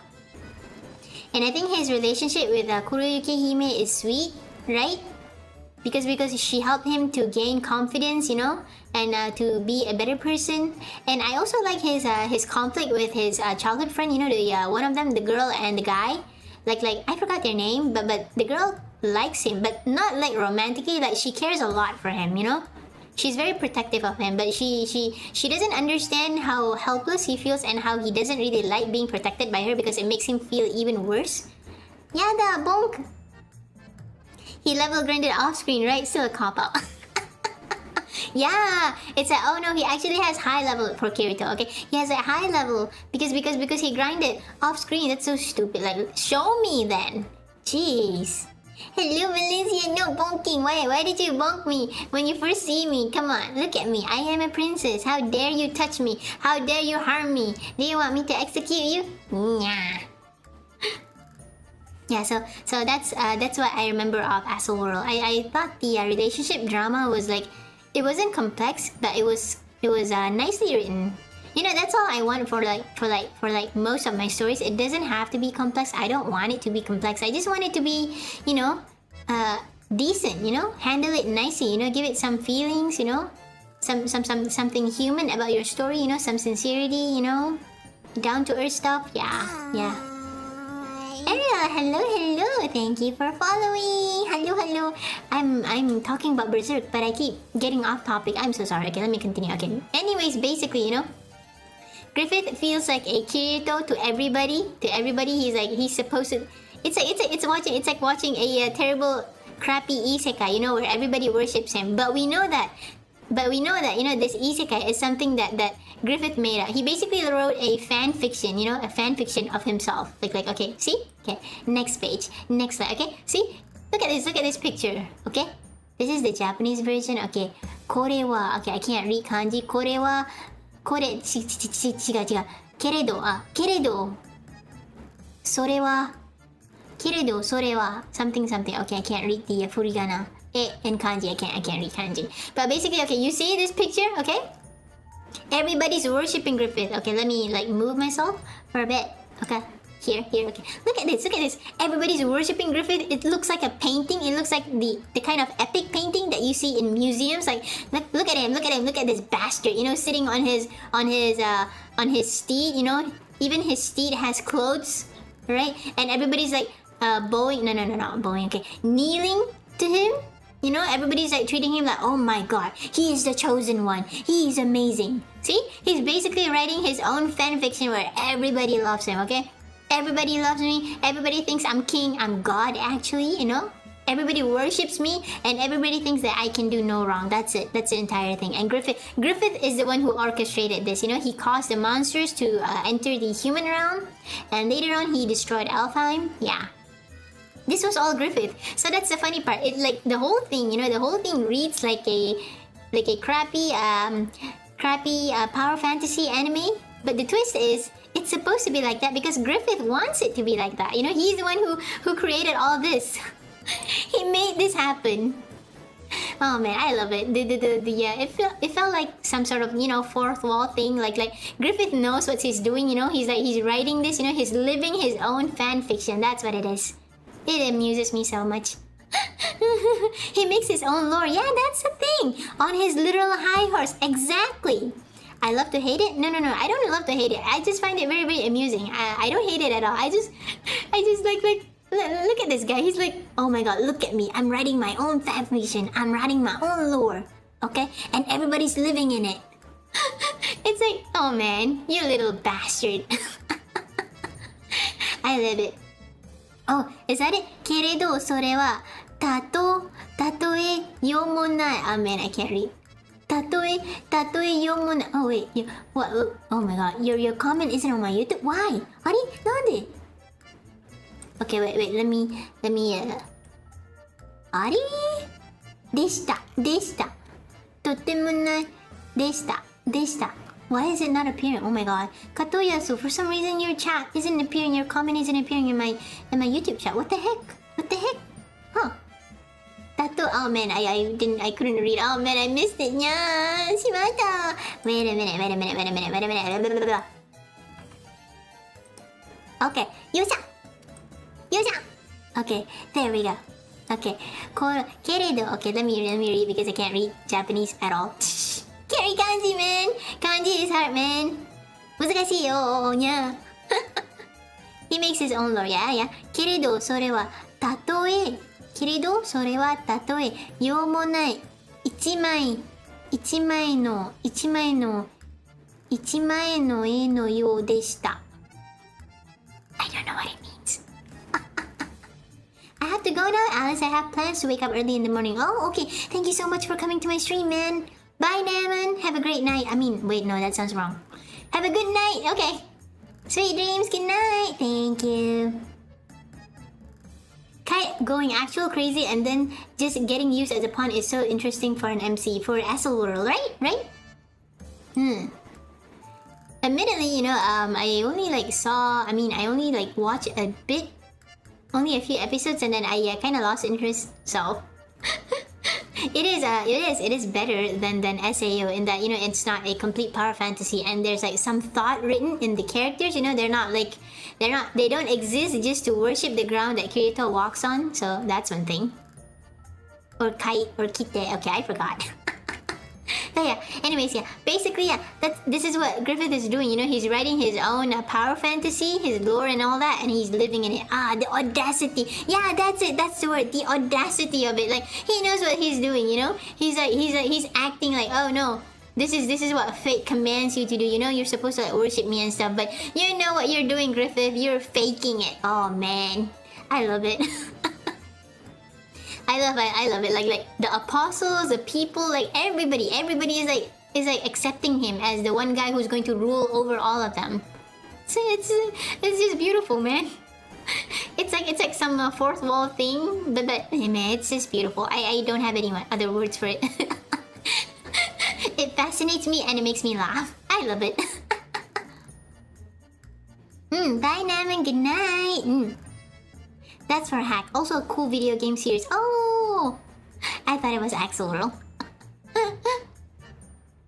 yeah, Hack. Hack was popular. Popular as heck back then. See?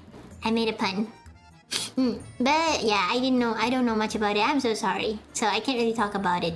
I do know that it's just popular and it has like this character who wears orange and he has like green whiskers on his face. Yeah. And I think I've watched like one of the movies where you have like where you have like three girls being the protagonist and one of them was like stuck in it. I forgot what title was it. Yeah. Griffith straight up playing Civilization 5. Yeah, that's it. That's what he's doing exactly. He's doing that, but he's also living in that game, man. I love it. Oh man, I love it. Like a lot of people I also enjoy the comments of people reading this arc. They were like, oh no, it's so stupid how everybody falls for Griffith. Everybody's so dumb, and I'm like, yeah, that's the entire point. People are supposed to fall for it. Nobody knows his true nature. Not even the apostles. Only Griffith. I'm sorry. Only Guts. Only Guts know who he actually is. Nobody else does. Only Guts.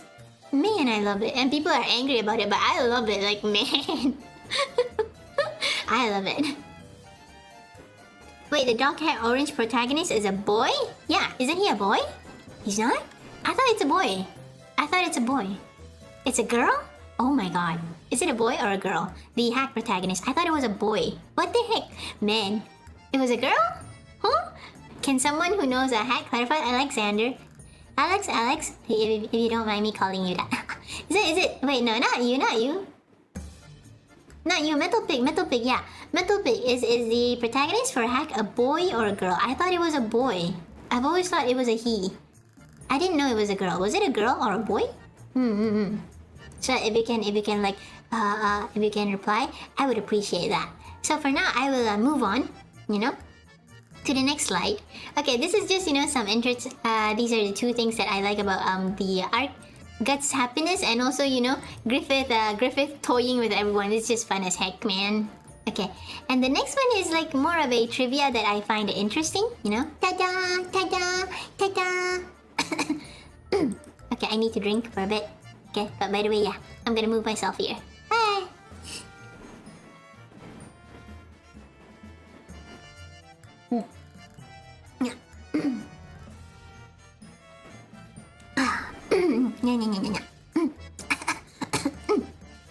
Okay, alright. Shirkei.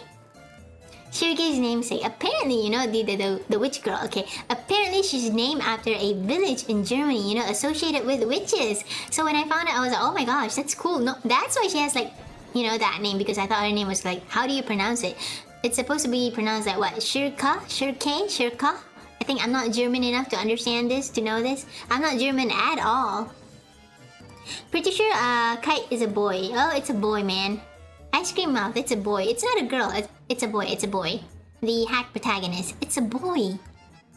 I think there maybe like there are some spin-off movies of Hack where you have like a girl version of the avatar, you know, but played by another protagonist. I'm not sure. I'm not very, you know, I don't know anything about the Hack lore, so can't really talk about it. But yeah, anyways, I find this very interesting, you know, about Shirkei. I'm just gonna pronounce it like that. Shirkei, whatever. She's associated with, you know, she's named based on a village in Germany associated with witches. So her name is basically German. Good to finally know. Okay, so apparently, you know, this is a village and a former municipality in the Harz district. I am going to pronounce all the names very badly, I'm so sorry. But yeah, I just find it very interesting that it's based on a real place. Yeah, that's it, that's all. And that's all there is for this slide. I just thought, you know, it's interesting. Yada. 面白いと思ってた. Okay, and this next slide, okay. Da. Oh man, I wanted to talk about this so bad. Alright? You will hear me gushing about this. Oh man. Okay, let me drink for a bit before I start.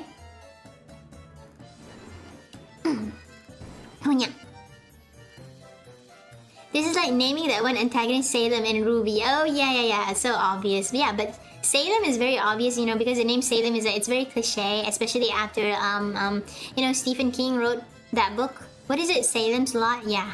So Salem is very cliche for me, but Shirkei, I'm sure, like, you know, none of us knew what Shirkei is supposed to like be referred to, you know. We don't know that it's actually, oh, it's a village, you know, associated with witches. Oh, okay, but Salem is like cringe and cliche, and I've seen that way too many times, so The Crucible. Oh, the Crucible, I thought it was a Salem slot. Oh, okay, it was the Crucible. Oh, okay. Thank you for telling me. Thank you. It is also surprising how many female fans manly series like Berserk and Warhammer 40k have. Yeah, the thing is like, well, I can't say for all of them, but this kind of stuff is, you know, if it's well written, then you'll have like a lot of people liking it. And to be honest, you know, women are like internally, myself, I like violent stuff. Yeah, I like violent stuff. Like it depends, you know, on the story, but I really like seeing violent stuff. I think it's fun, you know. I like actiony violent stuff. Alice likes violent stuff. Fictional, okay? Fictional. I just think, you know, it's fun. I just find it fun. Well, you know, but it has to have a good story as well, so yeah. Or you know, even if it doesn't have a good story, it just has to be entertaining, and that's it. You know, Quentin Tarantino, you know, his movies, you know, aside from, you know, his feet fetish, it's very fun. I think Kill Bill was fun to watch. I enjoyed it. It was like blood everywhere, and it was like you have like egregious sword fighting, people beating the crap out of each other. It was great. I loved it. Is Berserk ever gonna have a proper ending? Oh my god. I wish, my man. I wish. Hello, Aniruda. Hi. I'm sorry if I mispronounced your name, by the way. Yeah. The thing is, I don't know. I mean, it updates so slowly. Like, literally, you get like one chapter per year, right? I think the latest chapter for Berserk this year was released back in April. I think. And we don't have like any other new chapters anymore. So like it updates so slowly, and there's still like a lot of things for us to know. So I don't know, man. I don't know if it's gonna be finished, or I don't know if like the team that's doing Berserk right now, maybe they're gonna release an announcement and say that, oh no, maybe we don't want to continue that again. Of course, you know, touch wood and all. I don't want to like jinx it, but yeah, even I myself don't know if it's gonna end. Right? Like I think, you know, a lot of Berserk fans would like it if it gets a satisfying ending. But okay, sorry, I thought I heard something. But you know, I'm not holding my breath, and I don't think you should either. You know, I think you should just accept the last chapter of Berserk, you know, that was written by the late Mr. Miura. I think you should accept that as the last chapter of Berserk and make peace with that, you know. I feel like for Berserk, you know, I feel like it is a feeling that I have with Hunter x Hunter. I've already accepted that, okay, if it ends, it ends. If it doesn't, yeah, I don't care anymore. So yeah, you have to accept that, man. I know it's painful and it's difficult, especially for like long-time fans of Berserk, but that is the painful reality. Yeah. Then enjoy watching Conan. Ooh, Conan the Barbarian. I know the other Conan the Barbarian. Will do, my friend, will do. Maybe I can do like a watch along of it, you know. But I think, you know, for watch along, I'm not sure if I'm gonna get copyright strike for that. Who knows? I wish I can do watch alongs, man. On stream, blah. Okay, but anyways, continuing. You know, no, I haven't even started it yet. Uh oh, hiccups.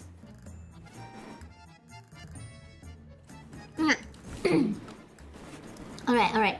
So I love Farnese. I love her. Okay, I love her.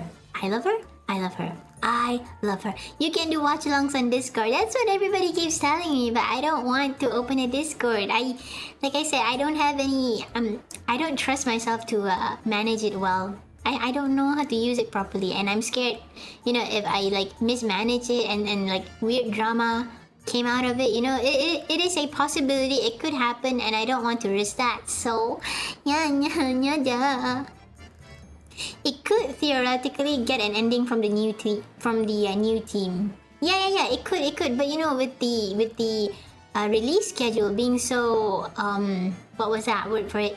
Being so sparse, like one chapter per year. I don't know how long we have to wait when we get the I don't know how long we have to wait to get the ending. And you know, I'm afraid that it's something that is unsatisfactory.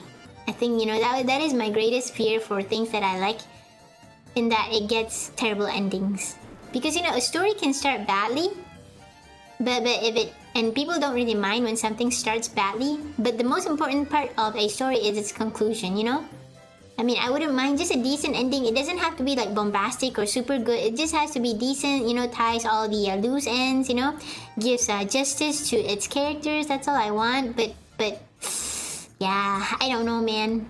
Let's just pray, you know. Hopefully Berserk gets an ending soon. Hopefully it gets released quickly. You know, it has like a proper release schedule. Maybe like, okay, I can accept once per 2 months, you know, maybe. Once per 2 months, okay, maybe we'll get like 6 chapters per year, right?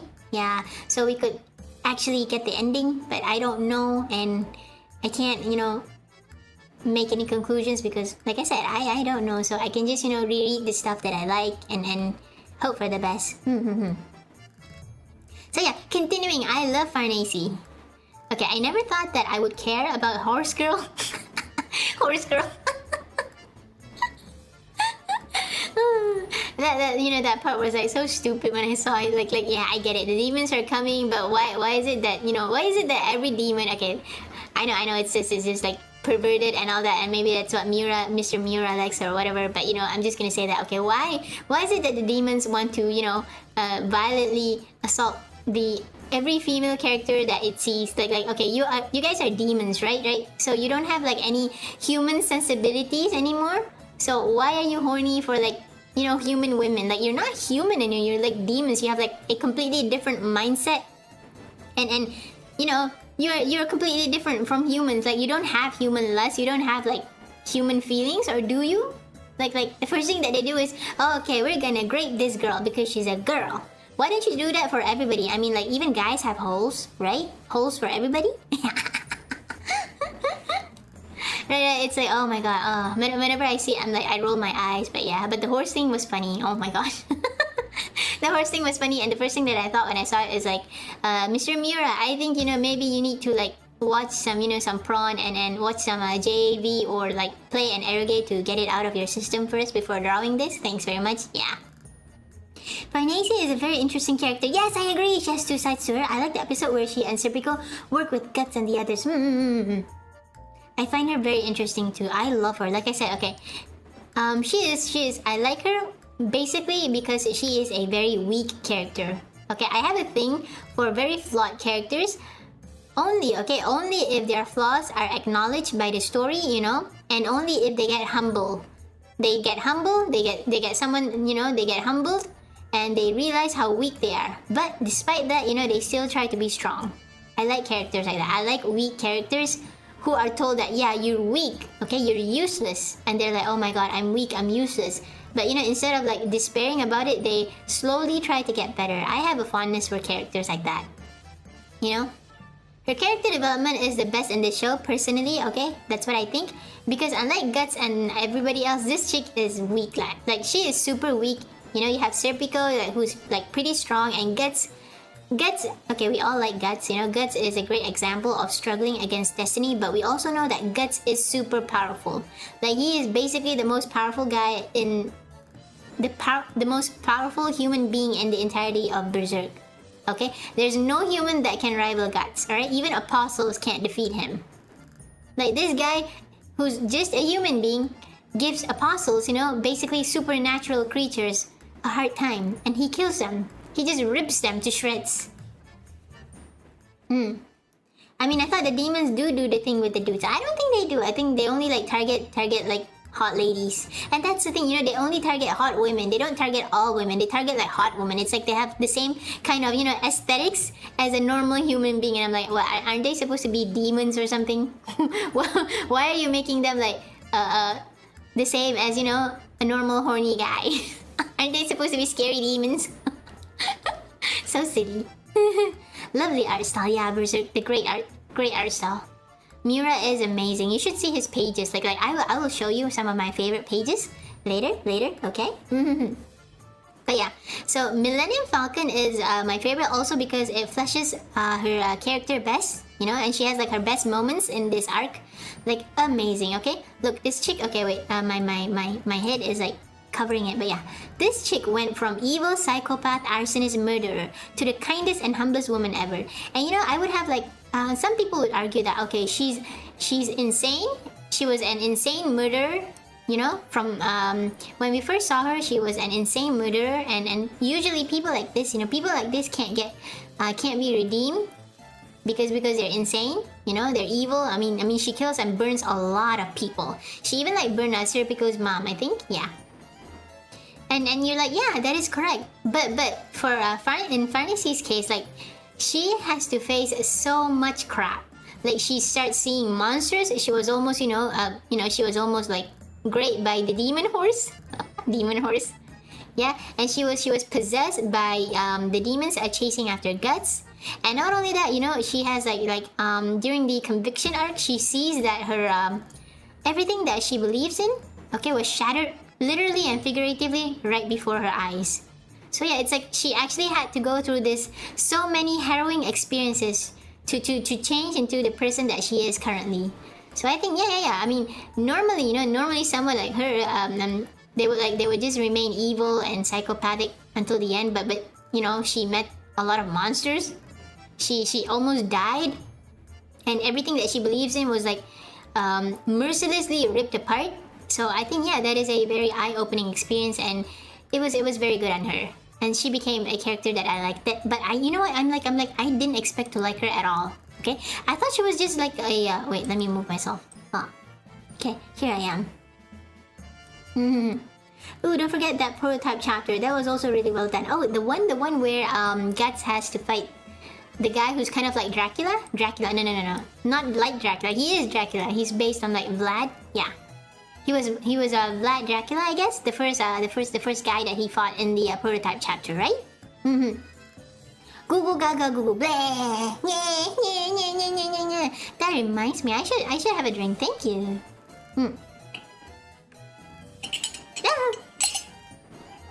I almost dropped my cup. Yeah. Okay. Alright. Okay, continuing on. Okay, what Farnese did for Casca during Casca's dream sequence moved me a lot. I don't think I have time to talk about it in this yapping session. I will probably continue next time because oh my god, look at this. It's almost 2 hours and I haven't even gone through most of my slides yet. Man. Yeah, that one. And Guts is a big talker in that one, right? Right? He was more I think he was more laid back, right? He was more laid back. He was more yeah, he was chatty. He was chattier and he was more laid back and he was actually friendly with Puck in a way. Yeah. And I think he had an eye patch. And I think the story in the prototype was that his mom was killed by demons. Right. And he had to fight the Demon King eventually. So it was a pretty cliche, but I think in Berserk, Miura fine-tuned the prototype, you know. So instead of a Demon King, we have the God Hand, which is way better in my opinion, way cooler. Yeah. Usually has his mouth open. It's a little jarring. Yeah. The Guts that we see right now, he's more reserved, so and not as chatty, if at all. So yeah, pretty cool, right? Anyways, okay. The one thing that I like most about Farnese is her newfound kindness. She found salvation in Casca, right? That was a really good bit. I mean, that was really nice writing in my opinion. It was great. She found salvation in Casca, and she was Casca is weaker than me, but that's why she needs me, you know. And this is my salvation, you know. Instead of killing people, I want to save them, you know. I want to protect them, you know. I want to see the truth of this world, and it touched me so much. PhD and yapping. Thank you. When are you gonna give me my certificate? Huh? Agree. What we got is much better. I agree 100%. Like this, okay? Okay, Farnese, okay, to me is way better than Casca because she demonstrates true growth. Although to be fair, you know, we only know about Casca in Golden Age. And there wasn't that many chapters, but for Farnese, we know her even longer. She was there from Conviction until the end of Berserk, you know, until Berserk's current chapters. So it's not very fair to say that, you know, she has way better development than Casca because she has obviously, you know, she has more meaningful screen time. But I still find it amazing, you know, because unlike Guts, you know, Guts had a very sympathetic childhood, but Guts was also very strong. We have never seen Guts as a weak person. You know, even as a child mercenary, he was very, very strong. He was powerful. But the same cannot be said about Farnese. She was weak from the get-go, and she was still weak for a very long time. Even now, she's very weak. And that's why I like her a lot. I like weak characters. I have a fondness for them. I like the idea of struggling against destiny. I like it even better if it's entirely futile, like Guts, right? I would be sad though if it's futile, but I still think that the effort was worth it because at the very least, you know, you're showing that, yeah, you know what, it's futile, it's useless, but screw it, man, I'm still gonna do it. You know, that kind of determination, it is powerful. So Guts is a struggler, and I think, you know, Farnese is also a struggler in that she struggles against her own weakness, you know, against her own preconceived notions of the world, and then she was humbled greatly because of that. She was such a you know, she was evil and unrepentantly evil when she was a part of the Holy See. You see, like this, when she met the priest in the Enoch village, you know, the village where they had a troll attack. She was this man is the same as me, you know, the same as the old me, sending people to their deaths in the name of God. She never thought that she was wrong back then, but now she understood. And you know, that kind of understanding, that kind of accepting that you are a bad person, you know, and trying to be better because of it, it's very powerful to me. Her struggle is Guts' struggle is very meaningful, yes, but I also think that Farnese's is also just as meaningful because in her case, you know, unlike Guts, she is very very weak. Like, she cannot do anything at all. And the character development is gradual too. Farnese is one of the best characters we got. Yeah, I agree. She has the best development in here. I love it. I love her so much. I didn't expect. I thought she was like just a one-off character. I think I said this just now, but yeah, I thought she was just, you know, a throwaway character, and we're not gonna see her again after the you know, horse demon arc. Horse demon. Yeah, I thought we're not gonna see her again, but surprisingly, we did see her again, and she became like Guts' companion, and she also fell in love with him. But hey, who wouldn't fall in love with Guts? That guy is amazing and very beautiful. And amazing. System 32, hello! Hi, I got you my recommendation. Awesome! Can't watch the stream because I didn't finish Berserk yet. I'm at 351. I would leave a like just because you like Farnese. I like her too. Yay! A Farnese lover! Thank you. Yeah, I like her too. Thank you so much, man, for chatting, for leaving a comment, and for liking my stuff. Thank you. I hope you know you enjoy your time and finish reading Berserk. You know, at the very least, you know, reach Alfheim. It's good. It's good. Yeah, it's fun. It's It's super fun. Berserk is heavily inspired by Conan the Barbarian. Oh, that's what Ice Cream Mouse said too. It has like a lot of references. He said, like in the first chapter, and then what else? In the first chapter, and also yum. And the evil spirits, yeah, the fighting evil spirits at night. Yeah, that's it.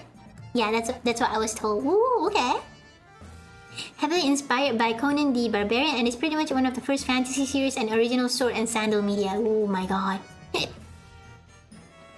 I really should start watching that. Wait, is Conan the Barbarian related to Xena the princess something? The warrior princess? I forgot. Was it called that? Xena the warrior princess? The princess warrior? I'm not sure what it was called, but are they related? Hello, hi, good girly, hello. Hello, good girly. You are a very good girl. I sound weird, I'm sorry. I am weak, thank you for liking me. Let's discuss betrothal presents. No, I'm a princess. I cannot marry people willy-nilly or willy-nilly. You know, I must have like a proper suitor to match my blue blood status. Yes. Okay, continuing on, okay. How's your day? My day is going fine, thank you very much. Right now, you know, just yapping about Berserk because I like it a lot. And I like Farnese. I like Farnese, man. She's my favorite. Like, yeah, you obviously have, like, Guts as your favorite character. But for me, Farnese, oh man, I like her so much. I like her explicitly, again, I stress, I like her explicitly because she is weak, you know, and she has to struggle against her own weakness. I like very weak characters. Anyways, yeah. Okay. This okay. I want to show my favorite parts. You know, Farnese protecting Casca Gallery. Horse girl protects potato baby. Like, I love this part. Like the care that she shows for Casca. It is like, it moves me so much, man. Like, look at this. She's like, despite how weak she is, you know, she willingly throws herself in peril against rapey monsters despite her fear of them and her inability to fight them. Like, look at this. You know, when Casca falls, she's like, she stops and then she's like, steady on, you know? Hello! Thank you for following! Thank you so much! I appreciate that. But yeah, continuing on, okay, look at this. And then she's like, whenever something happens, she would be the first to step in front of Casca and protect Casca. Like you know, like a shield. And then this chick, she can't do anything. Okay, she can't do anything, but she still does it. And that's like, you know, for me, that is like true courage. It's different from, like, you know, Guts is strong and Guts is brave, right? But we as the readers, we know that Guts is you know, he is strong. Okay? So maybe, you know, he's going to suffer a lot, but we know that he's not weak. But Farnese is different. Farnese is like I said, she's weak and useless, you know? And she could die doing it. But she still did it, you know? She still protected Casca with her life. Like when she told Griffith that she wants to, like, follow him, and that when she wants to change, she means it, and I find it very, very, like, inspiring and very beautiful. Yeah. I find it very beautiful. Do actual real-life women find Guts attractive? I think most of them would be attracted to Griffith. No, Guts. Like, okay, real women, like women with taste, okay? Women with taste would like Guts. That guy is... Okay, not only is he handsome, he's also very hunky. I like my man hunky, alright? True women, you know? Women with taste? Just kidding. But yeah, Guts is very attractive to women. Because okay, he has this, I am going to protect my loved one with everything that I have. And women are suckers for that kind of stuff. I tell you. He's like this protective knight, you know? Doing everything he can for his beloved, and women fall for that hard. Like, whoa mama. And of course, you know, he's very handsome. And he's a great guy, and he has like his own principles. Even though, you know, he's like you know, he's like quite rough around the edges, but you know, there's a lot of women who go crazy for that. Yeah, and he has such a nice bot, that too. But yeah, he's a great guy, guys. Like, and women love that kind of guy who, you know, who can protect them. You know, who's loyal to them. Like, his loyalty to Casca is unmatched. And you know, that's why Farnese and Shiriki ended up falling for him, because he's such a good guy. He is like, he supports you, you know, and he is there to protect you. And he will never like put you down, and he'll never let you down. Okay, don't sing that song because I'm about to. But yeah, you can trust him, you can depend on him. He's strong, you know, he makes you feel safe, you know, and he treats you wonderfully. He loves you, he genuinely cherishes you, you know, and he wants the best for you. Yeah, women would fall for him, guarantee 100%. I mean, oh mama, yeah, he's great. Griffith is like, you know, if you like pretty boys, then yeah, sure. But depends on taste, I guess. Because for me, Guts is a real man. When it comes to pretty boys, not so much for me. I don't really like it. I prefer like hunky men. You know. But that's just me. His sword is big too. Oh yeah. Don't think I don't know what you're trying to hint at. Okay. None of that. Yeah, Xena was a spin-off of Hercules, the legendary journey. Oh, I thought it was related to Conan the Barbarian. Oh, thank you so much for telling me.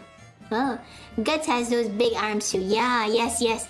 Big muscular arms. Oh man, nice to hug. And you know, women go crazy for that kind of stuff. I mean it. I got a question. Yes, good girlie. Hello. What is the most unique name you saw in your chat? There was someone who called himself a Feet Boy. Well, it's not the most unique, it amuses me, so I guess I like that. But yes, continuing on. Basically, yeah, I like Farnese that because, you know, despite how weak she is, she genuinely cares for Casca and she protects her the entire time. Okay, let's look at other slides. Okay, look at this. Alright, okay. I love this part. Like, see, I love her so much. And I okay, let me show you this, okay? This is oh man. This is the part where she's on top of the roof, you know, during the Enoch village troll attack, and Casca was about to be attacked by the trolls, and she screams in fear, in worry, and right after that she tries to like stab the trolls, and look at her, she runs towards Casca. She looks terrified, she looks afraid, but she still runs towards she rushes towards Casca. She takes Casca in her arms. Look at that. She's like, oh my god. She's like, I'm going to protect her no matter what, even if it costs my life. I'm like, oh my god. It's so moving to me, okay? To me, I'm like, oh, this is just beautiful. Like, oh my gosh, Farnese. Like, I thought that I couldn't love her even more, but no, I was wrong. I loved her even more. And then this part, okay? This one. The third picture, the third panel, right? Okay? The trolls were surrounding them, and Casca fell, and Farnese could have like run away, you know, in fear. And even though, you know, you wouldn't like it, but it would be understandable because these monsters are terrifying. But no, she runs towards Casca and she hugs Casca, and she's like, you know what, even if like bad things are gonna happen to us, like I'm gonna let it happen to me first, you know, before it happens to Casca. She's like, look at the way she hugs Casca. Look at that. It's like, you cannot tell me this is not touching, okay?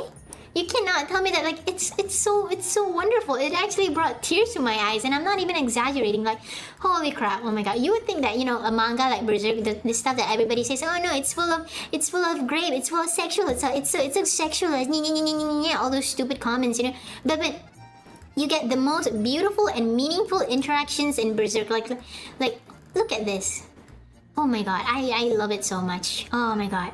It's so human, and it's so like the degree, you know, her selflessness, you know, her willingness to sacrifice herself for Casca, despite being so evil, like a few chapters back. Not a few, like 100 chapters back. But yeah, you would never expect this kind of development. But it is here, and I love it so much, man.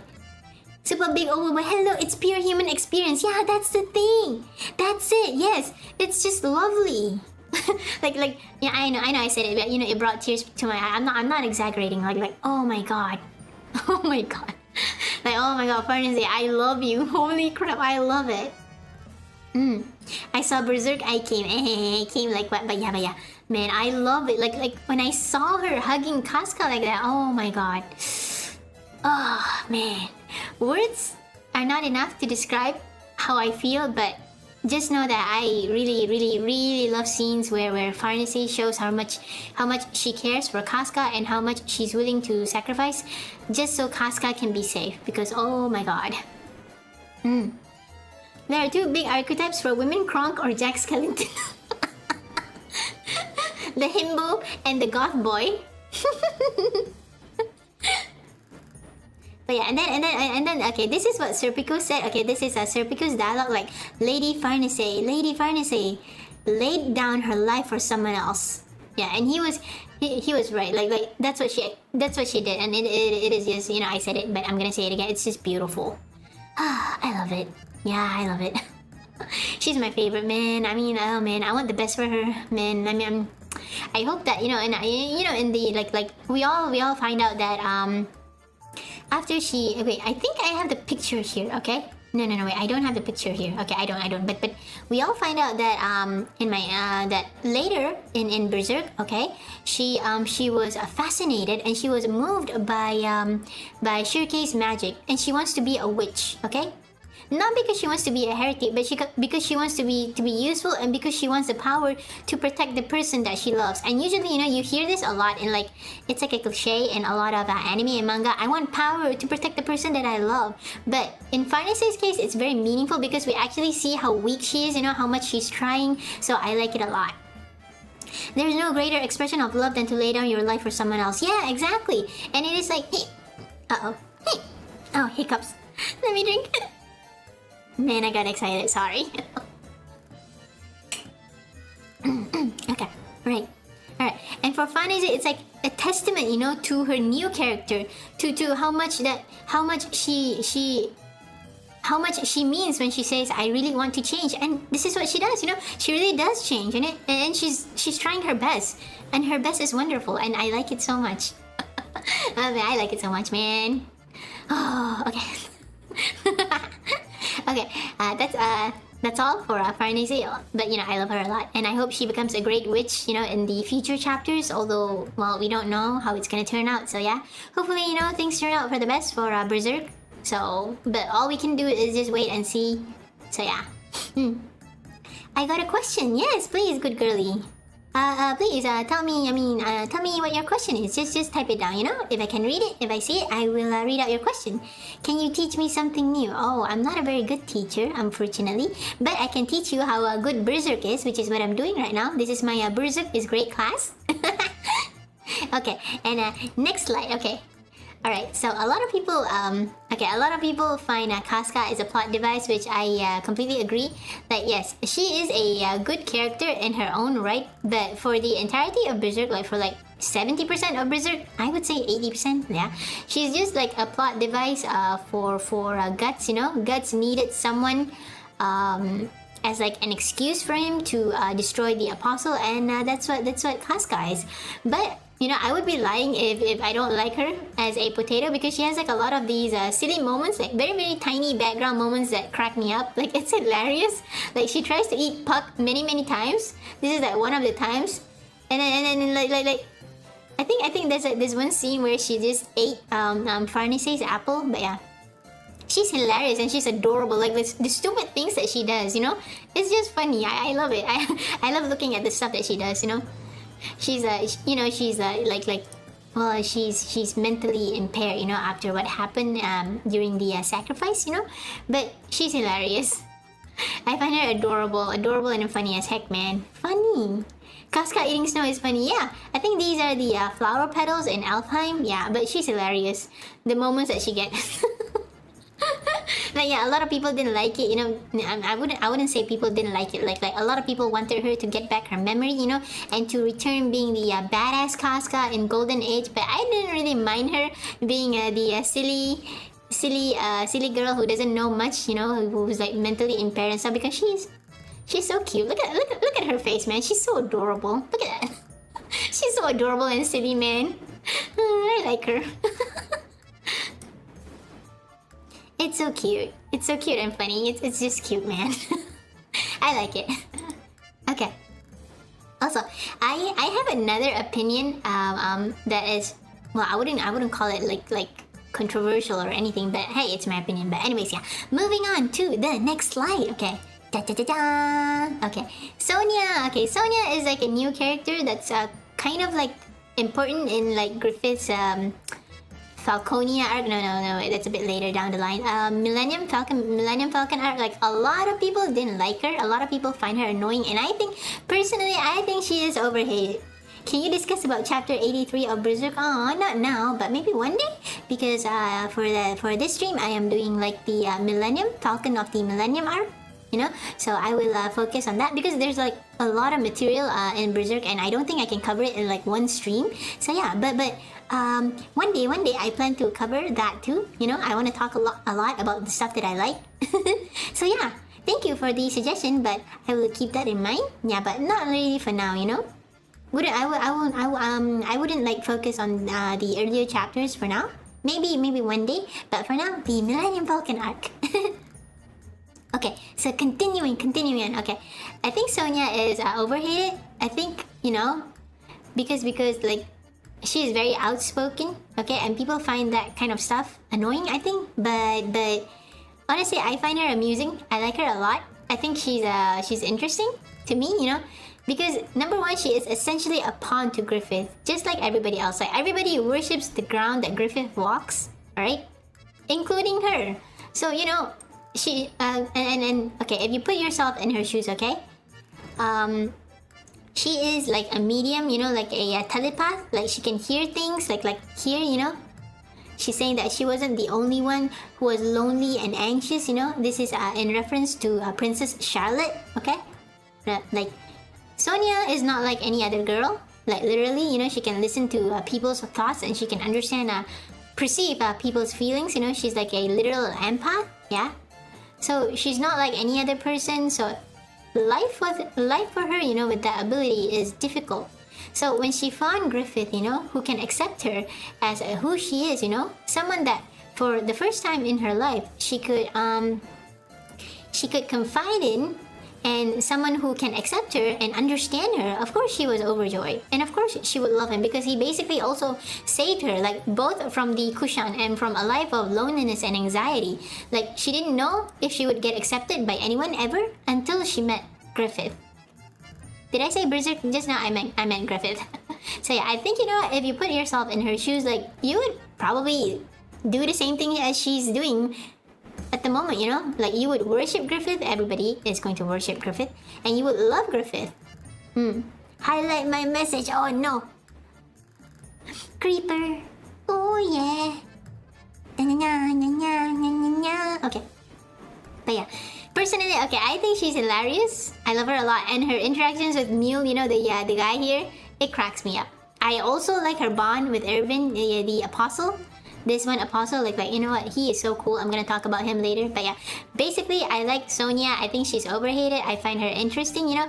And I think like for Griffith, she is like, you know, for Griffith, he sees Sonia as a replacement for Casca. Because remember, Casca back in Golden Age days, she was she was like this with Griffith as well, you know, though not as, you know, not as like overt as Sonia. Sonia is very clingy. But Casca was too, but you know, in a different way. Casca worships Griffith, and she actually says that, you know, she admits that she worships him. You know, he's like someone that she looks up to. You know, someone that she loves. But she also, you know, sees like her faith in him is similar to one's faith in God, because Griffith changed her life. You know, Griffith pulled her out from from a hellish fate, you know, Griffith showed her a new world. And that's the same with Sonia, I think. Griffith be like, we have a band of Hawk at home. Yep. His new band of Hawk. Yeah. But I think, you know, for Griffith, I think he is treating Sonia as a replacement for Casca. You know, someone who's going to worship him and love him the way Casca did. So I like Sonia a lot. I find her funny. I like her a lot. She's very quirky in the right ways. I enjoy her, and I also feel bad for her, you know, because like, for one, you know, having that ability is not easy on her, and number two, because, you know, she, like everyone else, you know, they're all being played with by Griffith, so that's one thing too. Anyways, yeah, I like her.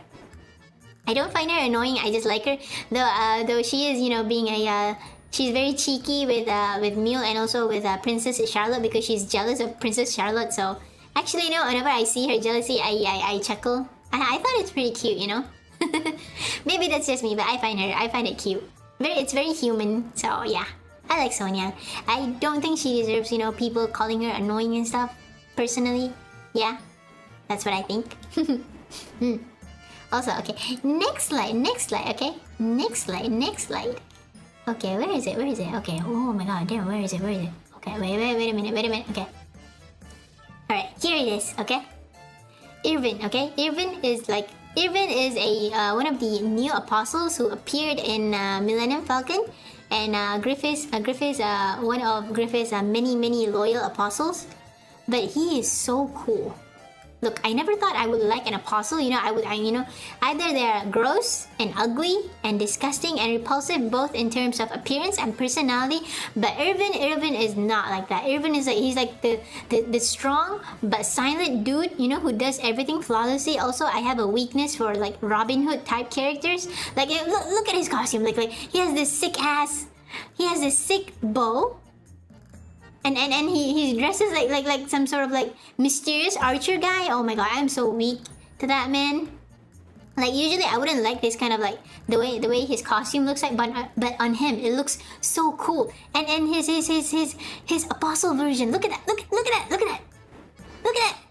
Okay, his design goes so hard. Look at that. Like, okay, like he's like a centaur monster thing, you know, but instead of like being a centaur, he has like a monster part at the front and also him at the back, and he's using the horns as like a bow to launch his arrows. Like, oh my god, look at this and tell me it's not cool. It is so cool. I could gush about this forever. It is so cool. Look at it. He's like a demonic centaur monster thing, and then oh my god, look at that. I mean, I do not have the words to say, but it's so cool. It's so cool. Like every other like apostle design, they either look like, you know, penises or like, you know, vaginas. They would look like that, and or they would look very ugly or very lame, or no, I wouldn't say lame, but you know, very ugly and meh. But him, oh my god, look at that. Holy crap. Oh my god, it's so cool. Oh my god. Irvin is at judo at home. Oh, okay. Really? He's supposed to represent judo? Oh, okay. Ah, Guts at home. Who's Guts at home? Is it the Dragon Knight? You know, the wannabe guy who wanted to like fight Guts in Flora's house, in Flora's realm, garden house thingy. Grunbel is Grunbel? Right, that's his name, right? His name is Grunbel, right? Is Grunbel supposed to be like Guts' replacement? Everybody is like cheap replacements of the band of the Hawk for Griffith. I think Wannabe Dragon is Guts' replacement. Yeah, it was Grumble, right? Yeah. I think he has like a spin-off manga for him, if I'm not mistaken. Never read it though. Looks like he's having fun with the goat. That one too. It looks like, you know, he has like his pee-pee. His pee-pee is like a giant, furry, fluffy. You know, to be fair, look at the fur. The fur looks very fluffy. I want to touch it. But yeah, it kind of looks like he has, you know, it kind of looks like he has like a goat for a pee-pee. But it still looks very cool. I mean, like, oh man, I love his design. It's so cool, man. It's so cool. And look at him. Oh, it's so cool. I love how he looks like, and I love how his monstrous pee-pee looks like as well. But yeah, it's so cool, man. Oh, it's so cool. It's so cool. Oh man, it's so cool. Okay, he is probably like a terrible human being since, you know, he's an apostle. but man, is he cool. Oh man, he's so cool. Oh boy. He's so cool. Kakkuiyo, daisuki. Oh my gosh, they should sell like merch of this guy because I would buy it in a heartbeat. Oh man, he's so cool. Okay, enough me gushing about him, but he's so cool. He's so cool. Alright. Okay, and the next character that I actually like, for me personally, the best side character in Berserk ever, Roderick. He is a total bro. He is so good. You would think that, I thought like he's gonna be like a crappy character, like someone when he first appeared. I thought he was gonna be a butt munch to Farnese. Maybe he's gonna be like a Gaston, a Gaston type of guy. Disney's Gaston. I thought he was gonna be a Gaston, but no, he's a great guy. He's so good. Oh my gosh, he's like okay, I did say that Guts is like the most powerful human being in the Berserk universe, right? But Roderick, like in terms of being a normal human being, this guy is great. This guy is just great. Okay, let me move my head. Okay, this guy is great. See? It's Roderick, the sailing prince of, I don't know how to pronounce that, of It. Okay? He's the best side character ever. He's like a Prince Charming, but he's not arrogant, He's dignified, he's elegant, he's wonderful, He's the captain that is respected by his men. He's great at naval warfare, He owns a ship, but he's not like someone who's just, a puppet. Like, you have like a lot of nobles who are basically, puppets.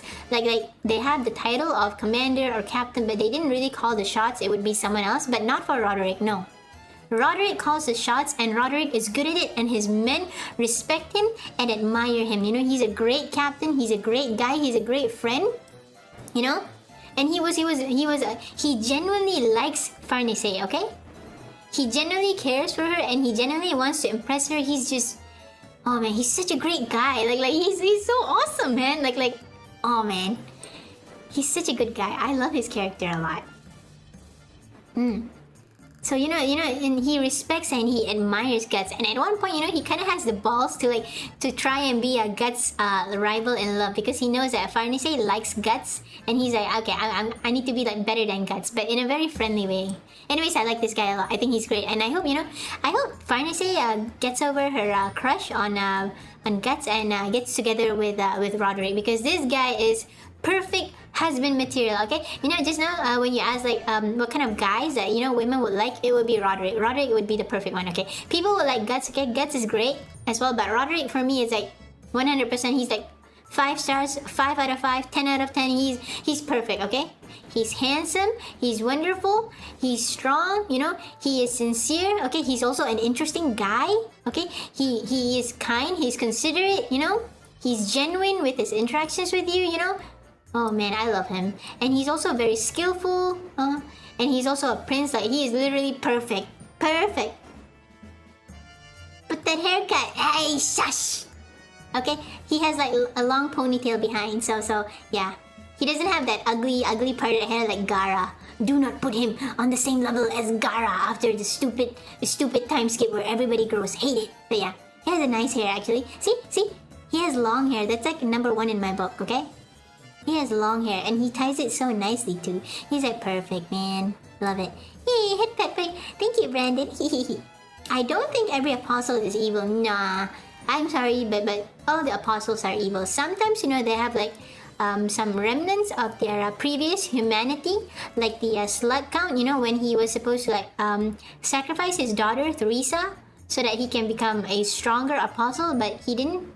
But the fact of the matter is, he still ate and killed a lot of people. All apostles are evil, and all of them are not human, like literally and figuratively, because by sacrificing the people that they cherish most, they become inhuman, they become a monster, and they can no longer be considered a good person. If you are going to kill your loved ones, for power, that doesn't make you a good person. For me, all the apostles are evil. Whether maybe at the end of their life they're like, oh my gosh, I have done evil, blah blah blah. I regret it. Nah. It does not change much. Maybe I would feel bad for them, but that's the extent of it. I don't think they deserve redemption. especially because they have done like a lot of bad things. Even for someone like Rosine, like I understand why she sacrificed her parents, you know, why she wanted to escape her hellish life. But when she was an apostle, she did many unforgivable things. So even though it was sad when she died, she had to die. But at the very least, you know, her death was like she died as kind of herself, I guess. You know, she remembered her parents, and she thought she was gonna like meet her parents. She was gonna like what was that word? She's gonna eat supper with her parents. Yeah. So I find that very it was very touching, but it was also very sad, and she deserved that death. She needed to die. She needed to die. Yeah. But all apostles are evil. There is no exception. Is what I think, you know. And I think that is what, you know, the story stresses as well. They may have remnants of humanity, but ultimately they are no longer human. They are wicked, and they are destined to be dragged to hell by not only their actions, you know, but also by the victims that they have killed. Like for the slut count, you know, he was dragged into hell by what's his name, Vargas, one of his victims, you know, and also by the souls of hell, the people that he has killed. So yeah, sad for them. As human beings, they are very sad because we can see that, you know, they were manipulated by the God hand. Like obviously, you know, when you are in your when you're like in your worst state ever, you know, bad things keep happening to you, and you don't have time to think. You know, you're enveloped. Drinking time. Okay, you are filled with grief and anguish. So obviously, you know, your mind is muddled. You can't really think straight. So yeah, they take advantage. I mean, the God hand, they take advantage of humans at their weakest. So I think that is the true crime. You know, the worst thing ever. But you know, if maybe, you know, if they had time to like think back on it, if they could like you know, if they could have some respite.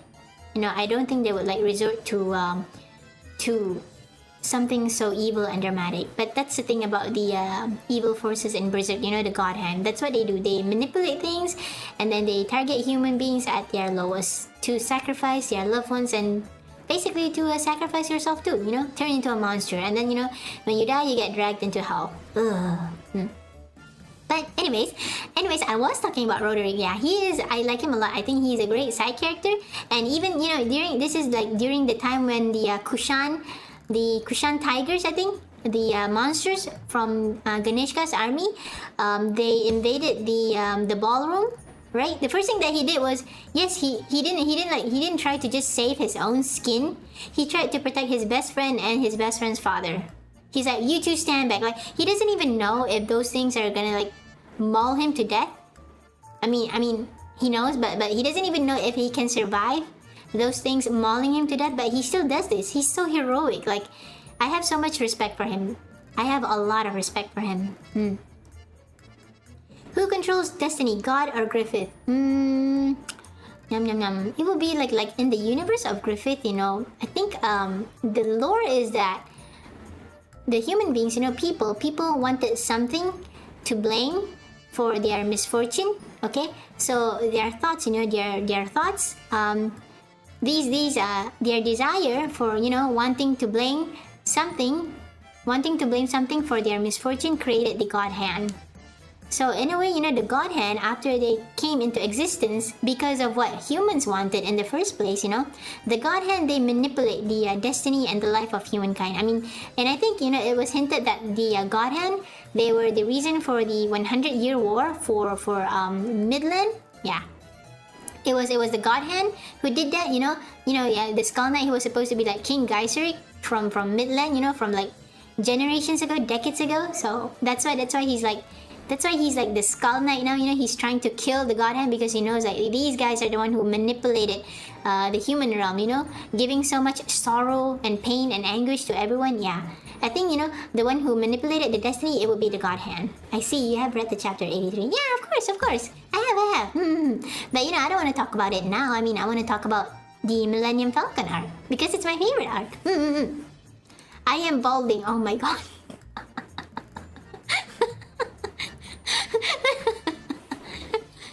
Well, you need to go to a hair salon. find ways to cure it. Technology is very advanced nowadays, but if it's already happening, I think there's no turning back. Maybe invest in a nice wig. Yeah. But hey, bald guys can be attractive too. Yeah, like Vin Diesel. And The Rock. Ooh. Okay, anyways, yeah. I like Roderick a lot. Bleh. I like Roderick a lot. I think he's also very chill. Like when he found out about the existence of the monsters in the astral world, he's like, oh, okay, yeah, that's cool. Let's go on an adventure on my ship. And he's like, when Guts says that, okay, I need your ship to go to this like mythical place that may or may not exist to you.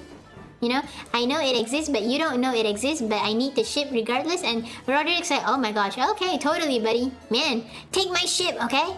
Yeah, I'm gonna give it to you for free. Let's go on an adventure. Yeah, he was like that. And I'm like, wait, man. So cool. This guy is so cool. He's such a bro. I love him. I love him. Neat, right? I love him, man. Roderick is cool. Roderick is so cool. Okay, not as cool as Irvin, but he's like a great guy. He's a great guy, man. I would like him. I would like him as a friend. Okay? I would like him as both a friend, a husband, a lover, and everything. Okay? He is perfect. Okay? This is the kind of guy that all women fall for. Okay? But fairness say, yeah, saw Guts first, so sorry, Roderick. You are destined to lose against Guts. Agent 47 is the pinnacle of bulk beauty. You can't lose hair if you don't have hair in the first place. Smart play. You think that's funny? Yes.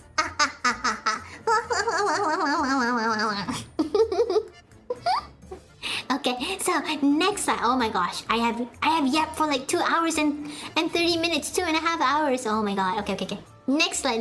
See, I'm telling you, like I can't do the entirety of the Millennium Falcon arc in just one stream. Like it is not possible for me, but I try. Okay, and the next thing that I want to talk about the Millennium Falcon arc is, it is during this arc that we are introduced to the Berserker armor. All right. And it is very cool. I really like the dog-ish design. It reminds me of Guts' evil psyche. Like he has this demon dog inside him that's the representation of his violent urge. His desire to kill and destroy, his anger, his wrath after being subjected to the feast. Yeah. So the fact that this thing, at first it looks like a skull, but then when Guts wore it, it morphed into his alter ego. His dog alter ego thing. It was so cool, man. It is cool stuff, but I'm kind of like meh about it. Like oh man. Excuse me. Yeah. Okay. There was something in front of me, like a bug. I was swatting it. Anyways, yeah. It's cool, but I'm kind of like I just think it's cool, but I don't really think I don't hate it, but I don't like it either.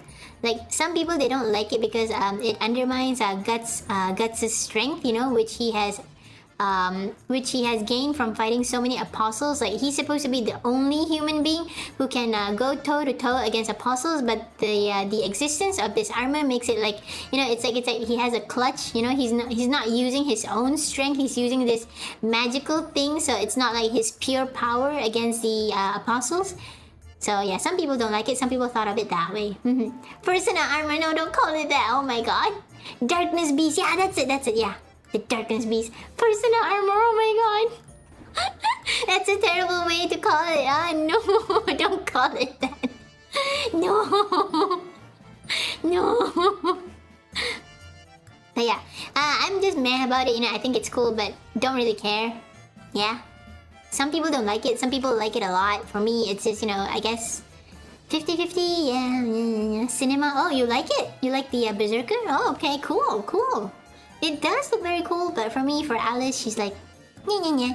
Yeah, it's cool, but that's about it. I'm more interested in Guts' relationship with his JRPG party and Griffith fooling everyone. The Berserker armor is just that. For me, it's cool, but it doesn't do much to me. Yeah, so that's it. Also, okay, the next one that I want to talk about. Okay, let me pull this lower, okay? Okay, I want to talk about the Dread Emperor Ganeshka. Okay? I still think that his name should be spelled Ganeshka, But that's how it's officially spelled, Ganishka, so whatever, yeah. Darkness Beast even sounds like a furry OC. Oh no. No. Get all that yip out of my chat. A furry OC. Oh lord, no. No. First it's called a personal armor, and then you call it a furry OC. Oh, poor guts. No. Oh man. Okay, continuing to what I was talking about, Ganeshka. Alright. Okay, the Dread Emperor. This guy is like wicked, evil, and irredeemable for you know a lot of Berserk character. Like, but he takes the cake. Okay, you thought Wild or Wyal or however you pronounce his name, you thought Wild was bad. This guy is even worse. You know, he kidnaps like women. He kidnaps women and then he throws them into like this demonic amniotic sac. Amniotic, I don't know how to pronounce that. Amniotic sac, you know, filled with demonic juices, and then it the thing, you know, the juices, they impregnate the women, and then new babies are formed in the women's womb, and then they claw their way out. Oh my god, maybe I should like Google it and find it. Wait. I mean, I don't have the picture here, but I should like show it because of how metal it is. Wait. Let me Google it.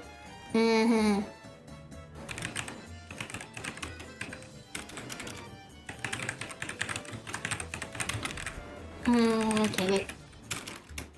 I need to Google it because of how metal it is, you know? Eldrix did a great job animating Berserk armor. Ooh. Okay. Okay, find it. It's called a man-made behelit. Wait. Okay. Alright. Man, you should like Google this first. Okay, wait. Like. Okay. Wait. Let me try and see if I can like put it in the slides. Yes, that's it. Okay. I want to show it. This is one of the many reasons most modern women don't want children. Yeah, but to be fair, pregnancy doesn't involve, you know, babies clawing out of your stomach. Okay, let me show it. Okay, can it come out here? Okay, can it? Oh yeah, yes, that's it. That's it. Okay. Alright, so let me show it here, okay? He has this thing, you know, this thing that's like called a man-made behelit, which comprises of like monsters. Look at that, like monsters stitched together in the most gruesome and most like what was that word? Mishmashed together. Yeah, they have the monsters mishmashed together in the most disgusting and repulsive way, and then he throws like pregnant women inside this thing, which is filled with monster demonic amniotic sac juice. Oh man. And then wait. I wish I can find it. Wait. Oh, I can't find it. No, I wanna find it. But I can't see. I can't find it. No, I forgot what chapter this is. Yeah. Okay, wait. Okay, give me a moment. Okay, I need to show this. I should have like put this first, but I didn't because, you know, I just wanted to talk about Ganeshka and his like super cool apostle form. Okay, he kind of looks like Zeus, but okay, give me a moment. Just give me a moment. Okay, like a few minutes. Okay. ゆうちゃん。ほにゃどこ早くどこだー Okay. Also, like I should have like put this stream on mature, but I didn't because I'm a baka. Hello guys, he said guys, you know, it was a spelling error. Hello guys. What the heck? No, it's not in here. Oh man. Okay, I can't find it. What the heck? Oh man, I can't find it. Okay, I can't find it. Dang, I forgot which chapter it is. どこだ？どこ？ど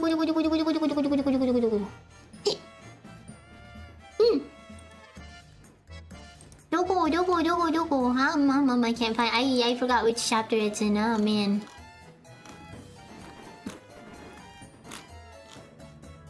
Oh man, I can't find it. Okay, never mind. Yeah. Okay. Alright, so basically, okay? Basically, he throws pregnant women inside this, and then they get impregnated by demon babies, and then the babies like claw out of their mother's womb, and then of course the mothers die, and that's how he creates monsters. That's how evil he is. Like, this guy is metal to the metal. Just reverse search. That is true. Oh my gosh, you are smart. I require a brain. Okay, wait. Let me like put this. Okay. Like, give me 5 more minutes, guys. Aye. Oh, okay. It's in chapter. Let's see. No.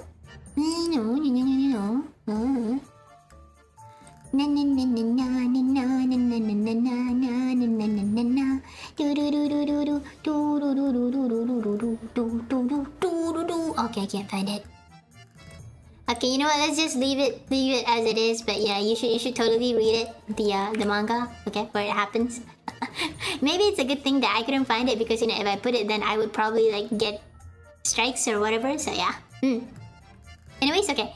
Ganishka, he is evil, but he is like the only apostle to actually try to deny Griffith's power over him. Like in a way, you know, I think in a way, in a very twisted way. Of course, he's the only one who struggles against his destiny. Like, every apostle should be following Griffith, but this guy's like, no, I'm going to struggle against it. I'm going to fight against it. He's like, you know, a very twisted form of Griffith in a way. I think, you know, my personal opinion, because even you know, he is a bad guy, but he's also trying to struggle against his destiny, against, you know, Griffith's dominance. Okay, and his form, you know, his form right now, his apostle form, his thunder abilities kind of remind me of Zeus, you know, the Greek god with the thunder and all that. So yeah, even the way he looks, you know, with the mustache and the beard, yeah.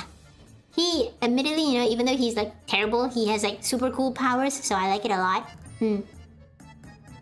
Imagine if Ganesha impregnates women in his demonic form. I think, you know, the women, neither the women or the baby would survive. But I think earlier on, he wanted to do that to Charlotte. You know, he wanted to assault her.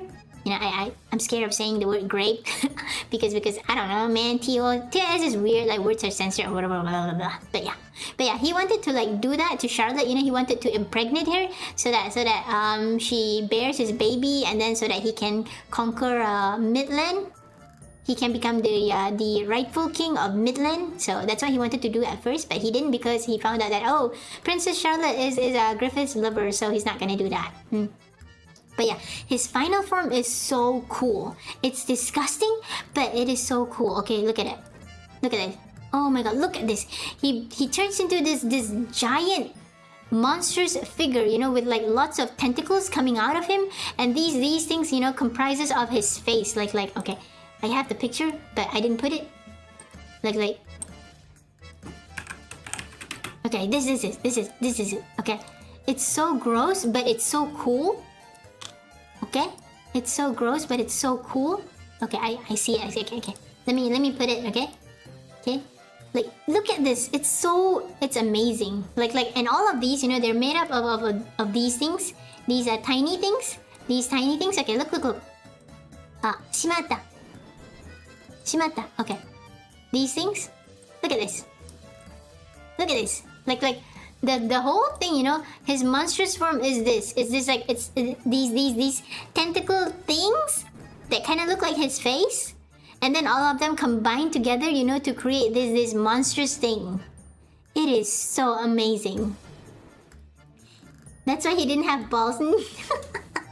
Well, you know, right now, you know, when he turns into this thing, this creature, he doesn't have any balls. But before that, you know, when he was like in his human form, he still has balls. Sadly. He straight up looks like Cthulhu, right? He looks like some sort of monster from like the Lovecraftian legends, the Lovecraftian myth. Yeah, it is so cool. I'm like, oh my god, look at that. Like I know I keep saying that it's so cool, but the art is just amazing. The monster design is just amazing. Everything about Berserk is amazing. Like and like, look at this. It's like, oh man, this is it. He turns into this abomination. This inhuman thing. Well, he's already inhuman, but you know, when he turns into this monster, he loses all form of like human intelligence. Like, he couldn't think at all. He's like overwhelmed by the power that he's reduced to like a child. Yeah, but it is so cool. I swear to god, it's like his final form is one of the coolest thing ever. Even though I like Irvin's form is cool, you know, but Irvin's form is cool. Actually, you know, I think Irvin's apostle form is way cooler than Ganishka, but Ganishka's final form is like amazing. It's like the effect of it, you know, how colossal it is, how menacing it is. You know, how much it inspires fear in you. You know, it's like some sort of like evil god descending from hell, you know, coming to like destroy you and everything that you know and love, like, and you cannot fight it at all. Like, oh man, it's so cool. How does Guts end him? Guts didn't end him. It was like I think it was Griffith who killed him in the end, you know? It was Griffith who killed him. Guts wasn't here, you know. Guts was at sea together with his JRPG party. Guts was not here. Griffith was the one who killed him. So in the end, you know, this guy Ganishka, despite struggling against Griffith, he still fails, but spectacularly, of course, but in the coolest way possible, in my opinion.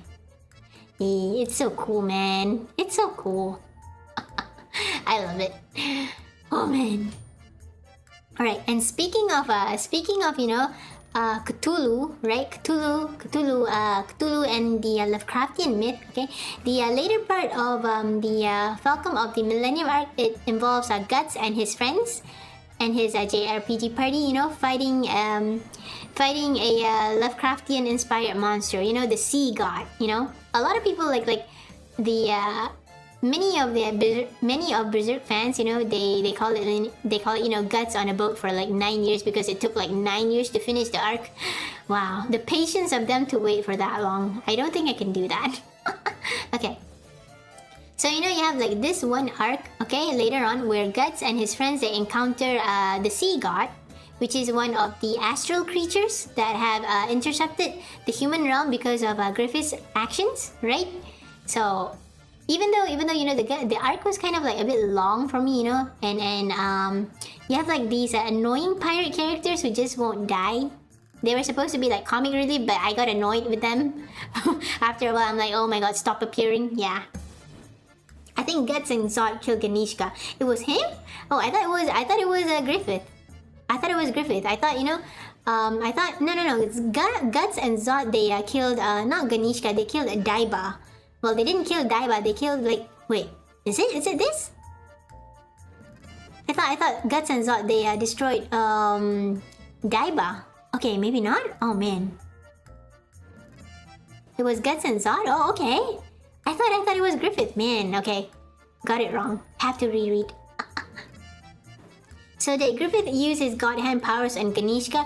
More like, you know, Ganishka cannot defy him anymore. Like you know how every apostle and how everyone is like unconsciously, oh, no, that's not the right word. Subconsciously, you know, feels that they need to submit to Griffith. You know, they have to like submit to Griffith instinctively. Yeah, that's what happened to Ganishka at the end, I think. If only I can find the chapter for it, like the real chapter where he dies. No, Guts and Zod, they did fight Ganishka, but not this form. It was the other form, you know, when he's like in his, I call it Zeus form. Okay, no, oh man, no, that was like, okay, they fought and defeated Ganishka when he was in this form. Okay, that's what they did. But when Ganishka was in this form, his final form, it was Griffith who defeated him. Though, you know, it was planned by Griffith because he's the one who planned this. You know, he wanted like people to see him defeat something this colossal, this terrifying. So yeah, I don't remember the chapter where we see Griffith defeat him. I forgot which number it is. I wish I know, but it was Griffith who defeated him in this form. Okay. Give me a moment. Okay, I found it. Okay. Yeah, it was Griffith. Okay, wait. I found it. I found the chapter and I found the pictures. So give me a moment to show you. Okay. You saw. Give me a moment. Okay. Wait a minute, wait a minute. Honya, nya, nya, nya. Yada, inai desu. Doko? Doko? Honya, honya, honya, honya, honya. Okay, so basically, okay, wait a minute.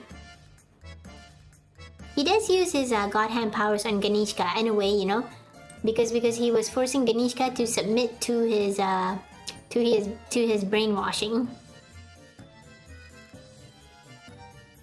To his brainwashing. Wait, I found it. Okay.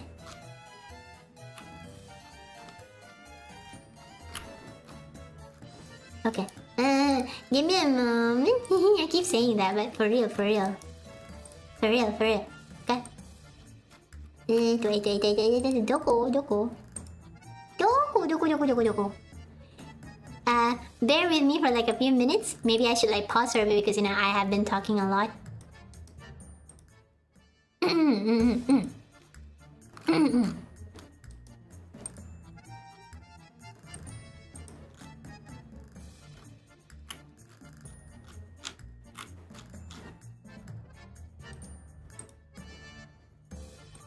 Okay.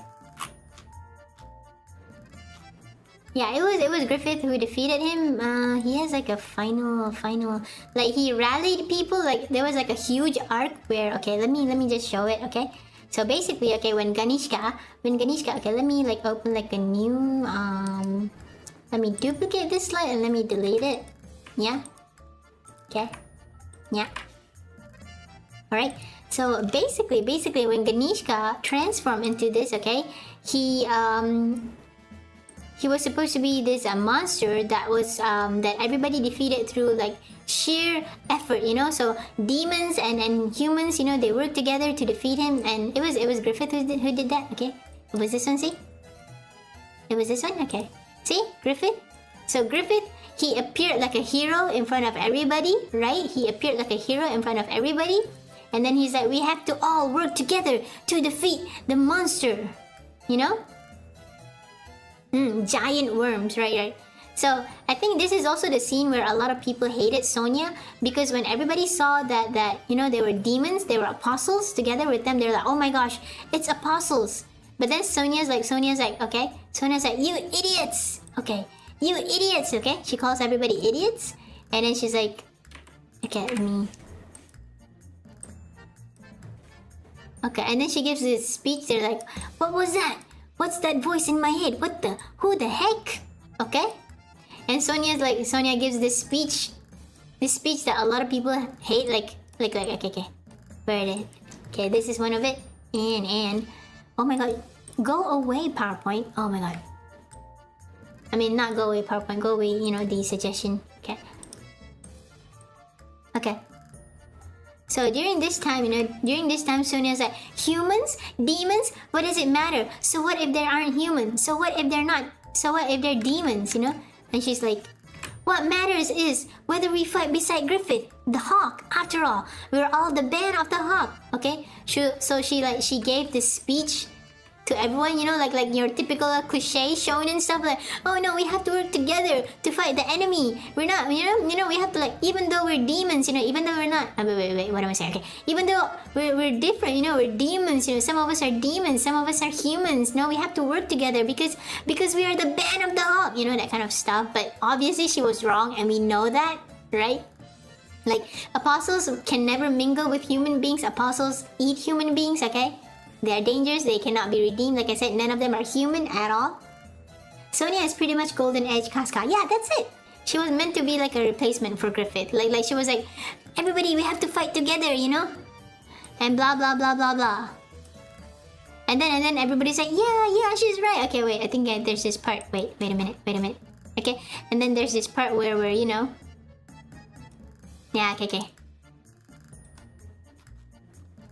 Wait, let me, okay, I have it, okay, let me show it, okay, so then after that, okay, see, everyone's like, the medium of the Hawk, I'll fight too, alongside the Hawk, and then everyone's like, yeah, Sonya, yeah, we're all the Hawk, you know, we're gonna fight, we're gonna work together, we have We have like the power of nakama, camaraderie, you know, by our side, on our side, on our side, you know, we're gonna work together, you know, teamwork makes the dream work. We're gonna fight this dude, okay? We're gonna defeat him together, and everybody's like, yeah, they actually like work together to defeat Ganishka. But then at the end of the day, it was Griffith who killed Ganishka. But like there was an entire like show of people, you know, fighting alongside each other, demons and monsters and human beings working together as one to defeat the ultimate enemy, Ganishka's final form. Yeah, so that's how it went.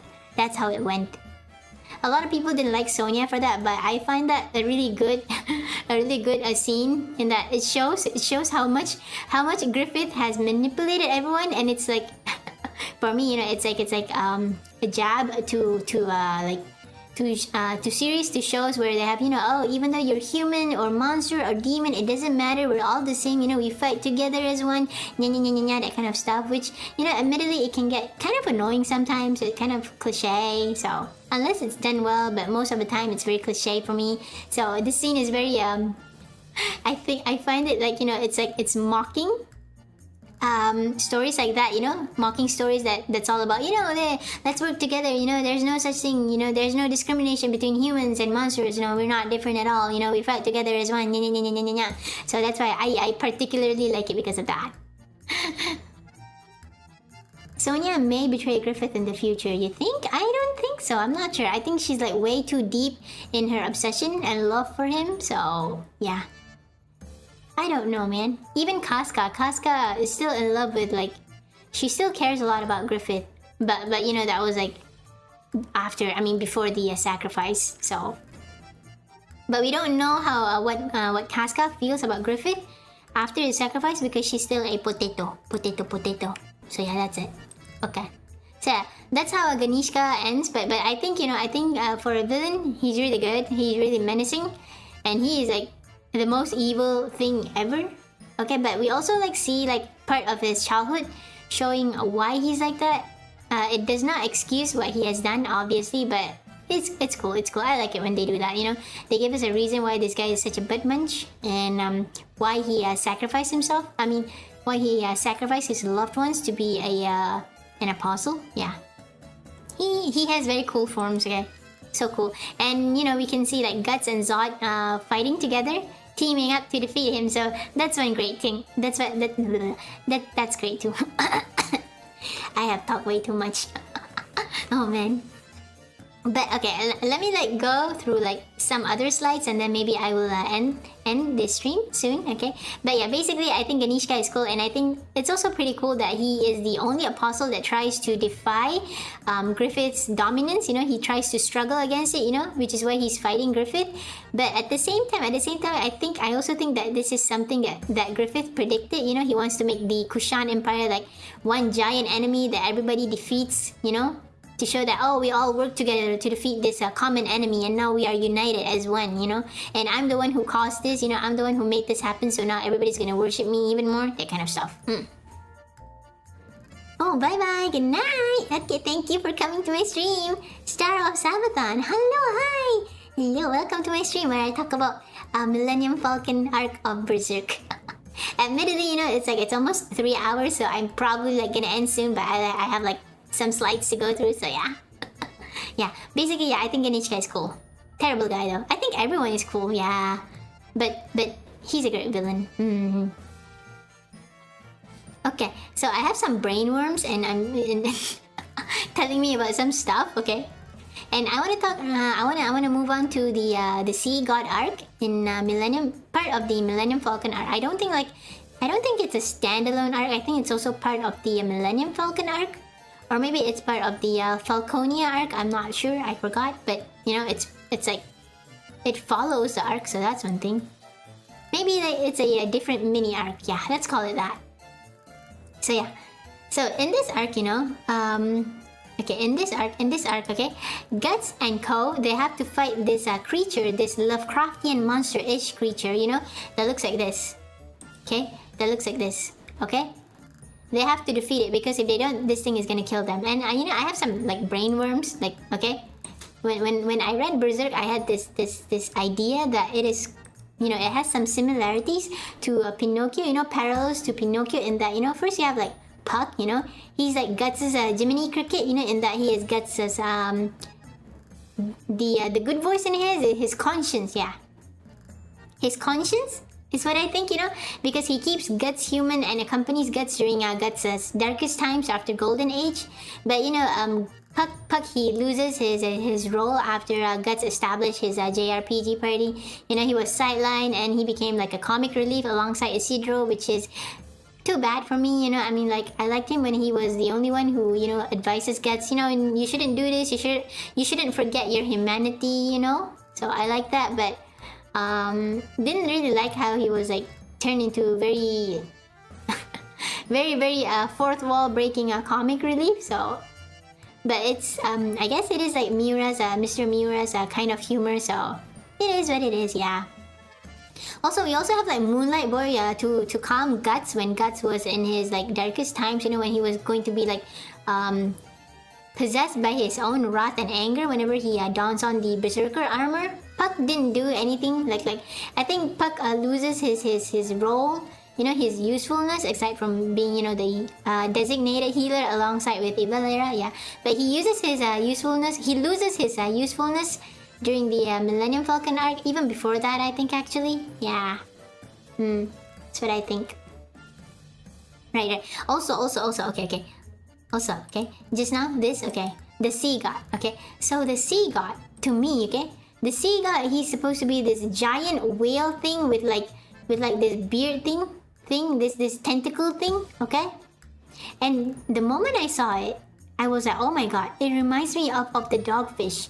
You know, in Pinocchio, you have that whale. Okay, in the books, it was called the dogfish, and it was this giant evil whale-ish creature with like 3 rows of teeth. But in the Disney movie, they made him like a whale, but and he had a name. He was called Monstro. Okay, so when I watched that movie as a kid, you know, I was traumatized by the whale. I was terrified of it. Oh man, I was so scared of it. But I also thought it was cool, but I was scared of it. But like, when I saw the Sea God in Berserk, I was like, oh my gosh, it's like Monstro, it's like the dogfish, you know, the terrible dogfish, that's what he's called in the books. So I was like, oh god, that's so cool. He's like a Lovecraftian monster, but he also reminds me of Pinocchio stuff, and I was also reminded of, you know, Puck being similar to a Jiminy Cricket. So, you know, those are just my brain worms, you know. I just thought that, oh man, it's like, maybe it's just a coincidence, but I like to think that, you know, maybe Miura was inspired by that. Who knows, you know, who knows. But yeah, but more realistically, he's probably inspired by a Lovecraftian myth when he created the Sea God, because, you know, like the arc was very like draggy, you know, too draggy for my taste, but it had some really good art. Like, I think, you know, the Sea God arc and also the Millennium Falcon arc in general, it had like the best art in Berserk, the best, you know. Miura was at his peak, you know, Miura's art was at his peak during this arc, you know. His art was just, oh, it was amazing. It was amazing. His art was already very good, but during this arc, you know, the Sea God arc and basically the Falcon of the Millennium arc, you know, it was the best. It was so amazing, okay? I mean, look at this, okay? The Sea God has the greatest arc in all of Berserk, okay? Also, I'm very biased with sea monsters, like even though I say the arc, you know, the Sea God arc is draggy, I enjoy it a lot because I love sea monsters. I mean, the Sea God, okay? It has like deep sea creatures as its immune system. Like, look at these. These are like moray eels. Have you seen them? They're terrifying. Okay? It's so cool. And he has like all these evil sharks. Like, that's the goblin shark, okay? See? This is the goblin shark. Okay? And it has like moray eels here, and he has like this thing. Okay, I forgot what it was called. The eels that eat people's. Okay, eel. Okay, what was it called? Mouth faces? Okay, wait, let me Google it for a bit. No, it's not the moray eel. It's something else. I know one of them is a moray eel, but okay. Okay, I found it. Okay, what is it called? Oh, lamprey, that's it. That's what it's called. The lamprey, okay. Oh man, this thing is terrifying. Okay, let me show you a picture of it. It is terrifying. And it is fascinating, okay? This. See? See how gross it is? how terrifying it is. This thing exists. This thing exists, and in the world of Berserk, it's like, it's giant. It's giant. It's as big as Guts. It's bigger than Guts. It is so cool. I love it. It's like, man, how hard can it get? Amazing, amazing. I love it. Look at this. Oh man, I love it. And okay. And before Guts and his friends, Guts and Co meets the before they met the sea god, okay, they stopped by this village because the ship was forced to land. I think not land. What was that word? Okay, they had to like fix the ship because after the fight with the stupid pirates, so they had to like stop somewhere and fix the ship. And they stopped by this island that is strongly reminiscent of Innsmouth, you know, Lovecraftian story, you know, the Cthulhu mythos. Okay, the shadow over Innsmouth, yeah. And you have this one scene where it is like freaking terrifying, but so cool, but terrifying, but amazing, but terrifying. Okay, look at this. Look at that. Look at that. You cannot tell me this is not scary. Like, Lovecraftian stuff gets a plus for me, yeah. Like whenever someone does it in their comic or their story, I'm like, okay, I like that kind of stuff. You cannot tell me that this part is not scary. Like all of the islanders, you know, just now I said that they had to like stop the ship somewhere. You know, they have to stop somewhere because the ship was damaged. So they stopped by an island, but the island was already like the islanders. They were already like what was that? They were like consumed, they were eaten by the sea god, and they were replaced by these things. Like, it is terrifying. Look at that, look at that. Like, the art is so good. The art is so creepy and terrifying. Like, if I see this in the middle of the night, I would be, you know, pissing my pants. I would be peeing my pants. Like, look at that. Look at that, look at that. Oh my god, it's so cool. But it's so scary, but I like it. Oh man. Amazing. The art is just amazing. Like, oh, I love it. Like when we find out that, yeah, we know, you know, during this arc, as the readers, we are all like, okay, yeah, we know that the islanders, they're not, I mean, there's something wrong with them, but you don't know what exactly is wrong with them. And then you see this, and then you get this revelation, and then boom, this page, like, oh my god. Oh my god, I love it. Love it. That's all I can say. I love it. I love it. But you know, even with all the scary stuff, we also have this one scene that I also love a lot. The sea god is pretty much the Leviathan from the Bible. But like the Leviathan, I think is that it has like a lot of iterations. I think some people call it like the giant sea serpent, right? But some people think it's like a giant like sea monster that's kind of like a whale. Some people think it's like a water dragon, you know? So, you know, the variations vary. Haha, that's why they're called variations, you know? But yeah, I think it's really cool. I like this arc because of that. It is very draggy though, like, and it can get annoying because they have these really annoying pirate side characters. But I really like the art and the monsters in this arc. Oh my gosh, I like the art. I like the monsters. Look at this. Look at this. I mean, come on, look at this. Look at this. Oh my gosh, so cool. Lampreys are the ultimate forbidden thing. Well, if you can survive it, then you deserve to have your name in the Guinness Book of World Records. Are you brave enough to stick it inside there? Are you brave enough to feel the motions of the many teeth inside there? Are you brave enough? Do it! Do it and record yourself doing it. Be a legend. Be a legend. So yeah. Okay, it went black just now. What the heck? Okay. Alright, so finally, you know what? To close off my Berserk yapping today, okay? I have no complaints about Berserk in general.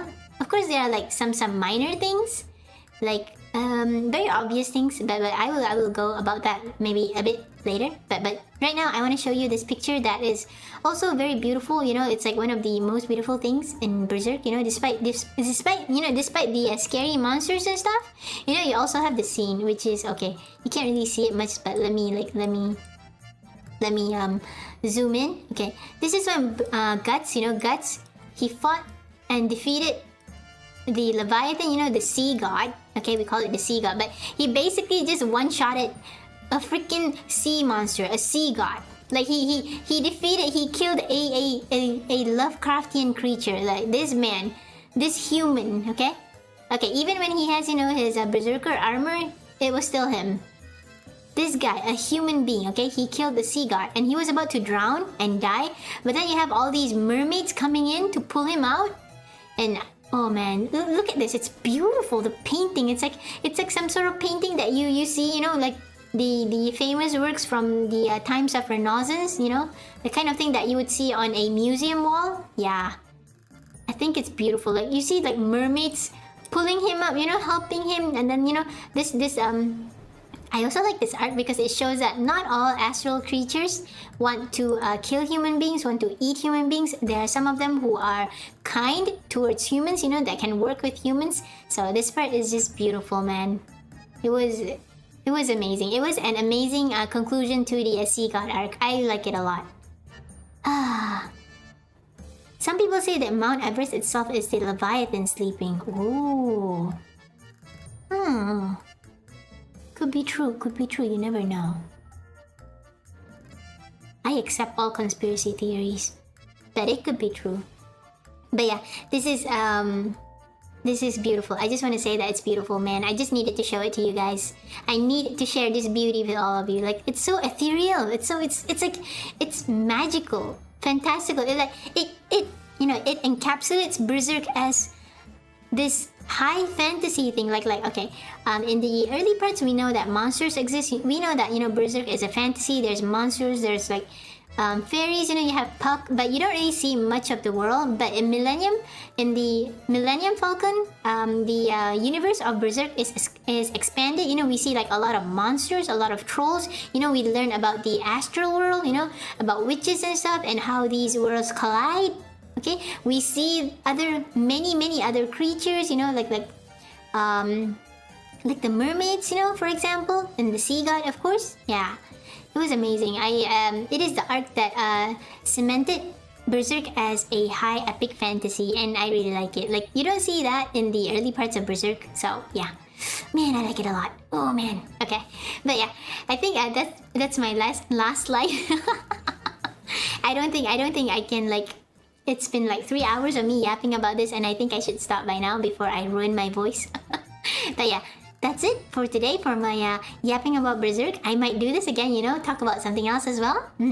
Also might continue Naruto or you know, about other things. Like I have this. Yeah, wait, but you know, let's end this first, you know. Bye Berserk PowerPoint. Okay, I finished my drink already. Yeah, putty. Yeah, that's right, teaser. So yeah, that is the end for my Berserk PowerPoint for today. So let's go. Okay, maybe I wanna go to, like, not the sunset room. I wanna go somewhere. Maybe I'll stop at the hallway. Okay. Yusa! We're back here. Hello everybody. Okay, as always, before anything, thank you so much for sticking by my stream and you know, for dropping by my stream and sticking with me and listening to me, you know, talk about Berserk, you know, me gushing about it, because I really like it. I really like Berserk, man. I like it. There are some I think some parts that I if I do have like some complaints about it, it's yeah, it's actually like the kind of same thing that a lot of people, like, you know, the dissenters of Berserk complain about, which I will go later. But before that, thank you so much for coming to my stream, guys. It really means a lot to me. Like, I know you guys are busy, you know, you don't have like a lot of time, but you still stuck with me, you know, and listen to me yap. And I talk so much and I blab so much, but you're still here, so thank you so much.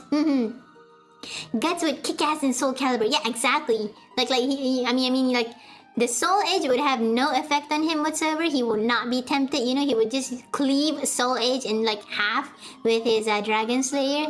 Yeah, and nobody can defeat him. Like, he would just end everybody with just one swing of his sword. Like, actually, you know what? He doesn't even have to use his sword to defeat them. He would just one-shot KO everybody. Man. Later, Alice. Yeah, later. Thank you so much for coming. Thank you, everybody. Thank you. Okay. I think, yeah, I should stop by now. I will also go now. Also, oh wait, one more thing before I end stream. Okay, so this is today. Today is the 29th day. Okay, 29th of September, which marks it my 29th. Okay, 29th day of streaming daily in the entirety of September. And tomorrow would be like the 30th day. And if I could stream tomorrow, it will mean that I was able to stream every day this entire week. And so I met my goal. You know, this personal goal that I set for myself. So yeah, I'm very happy about it. Yatta! Thanks for the class. It was very fun, teacher Alice. You're welcome. Thank you for being good students and listening to me. Yeah. So yeah, I'm very happy. But yeah, I'm really grateful to have you all here, man. Thank you so much. I'm not sure about like the next yapping stream I would do. I think, you know, because like doing it like on two straight days is like hard on my throat. I should like, you know, pace out the days. I should like do it like every, like not every, like maybe I do it today and then I should wait like 3 to 4 days and then do it again. You know, I shouldn't like do it for like 2 consecutive days because it's bad. Bad for my throat. So yeah, maybe next time, you know. But I will try to have like 1 anime yapping stream per week. Or maybe 2, you never know, right? Yeah. Once again, thank you so much. And sorry, you know, if I forget to read your comments or if I say things that are kind of inappropriate. You know, I get caught up in the heat of the moment. I will try to do my best to be better. So yeah, that is all from me for today. That is all from Princess Alice for today. Nico Princess Alice. Nya nya nya. Oh my god, that's so cringe. それでは、またね。See you guys again tomorrow. Bye bye. Tomorrow, I think I'll just do like a nice comfy stream and maybe I'll continue playing Killer 7. Yeah. I'm not gonna yap so much is what I say, but suddenly tomorrow I keep on yapping. See you guys. Bye bye. じゃあね、またね。And with that, Alice off. Okay, let me return my crown. Okay, my tiara and my wheel. Bye bye everybody. See you. Bye.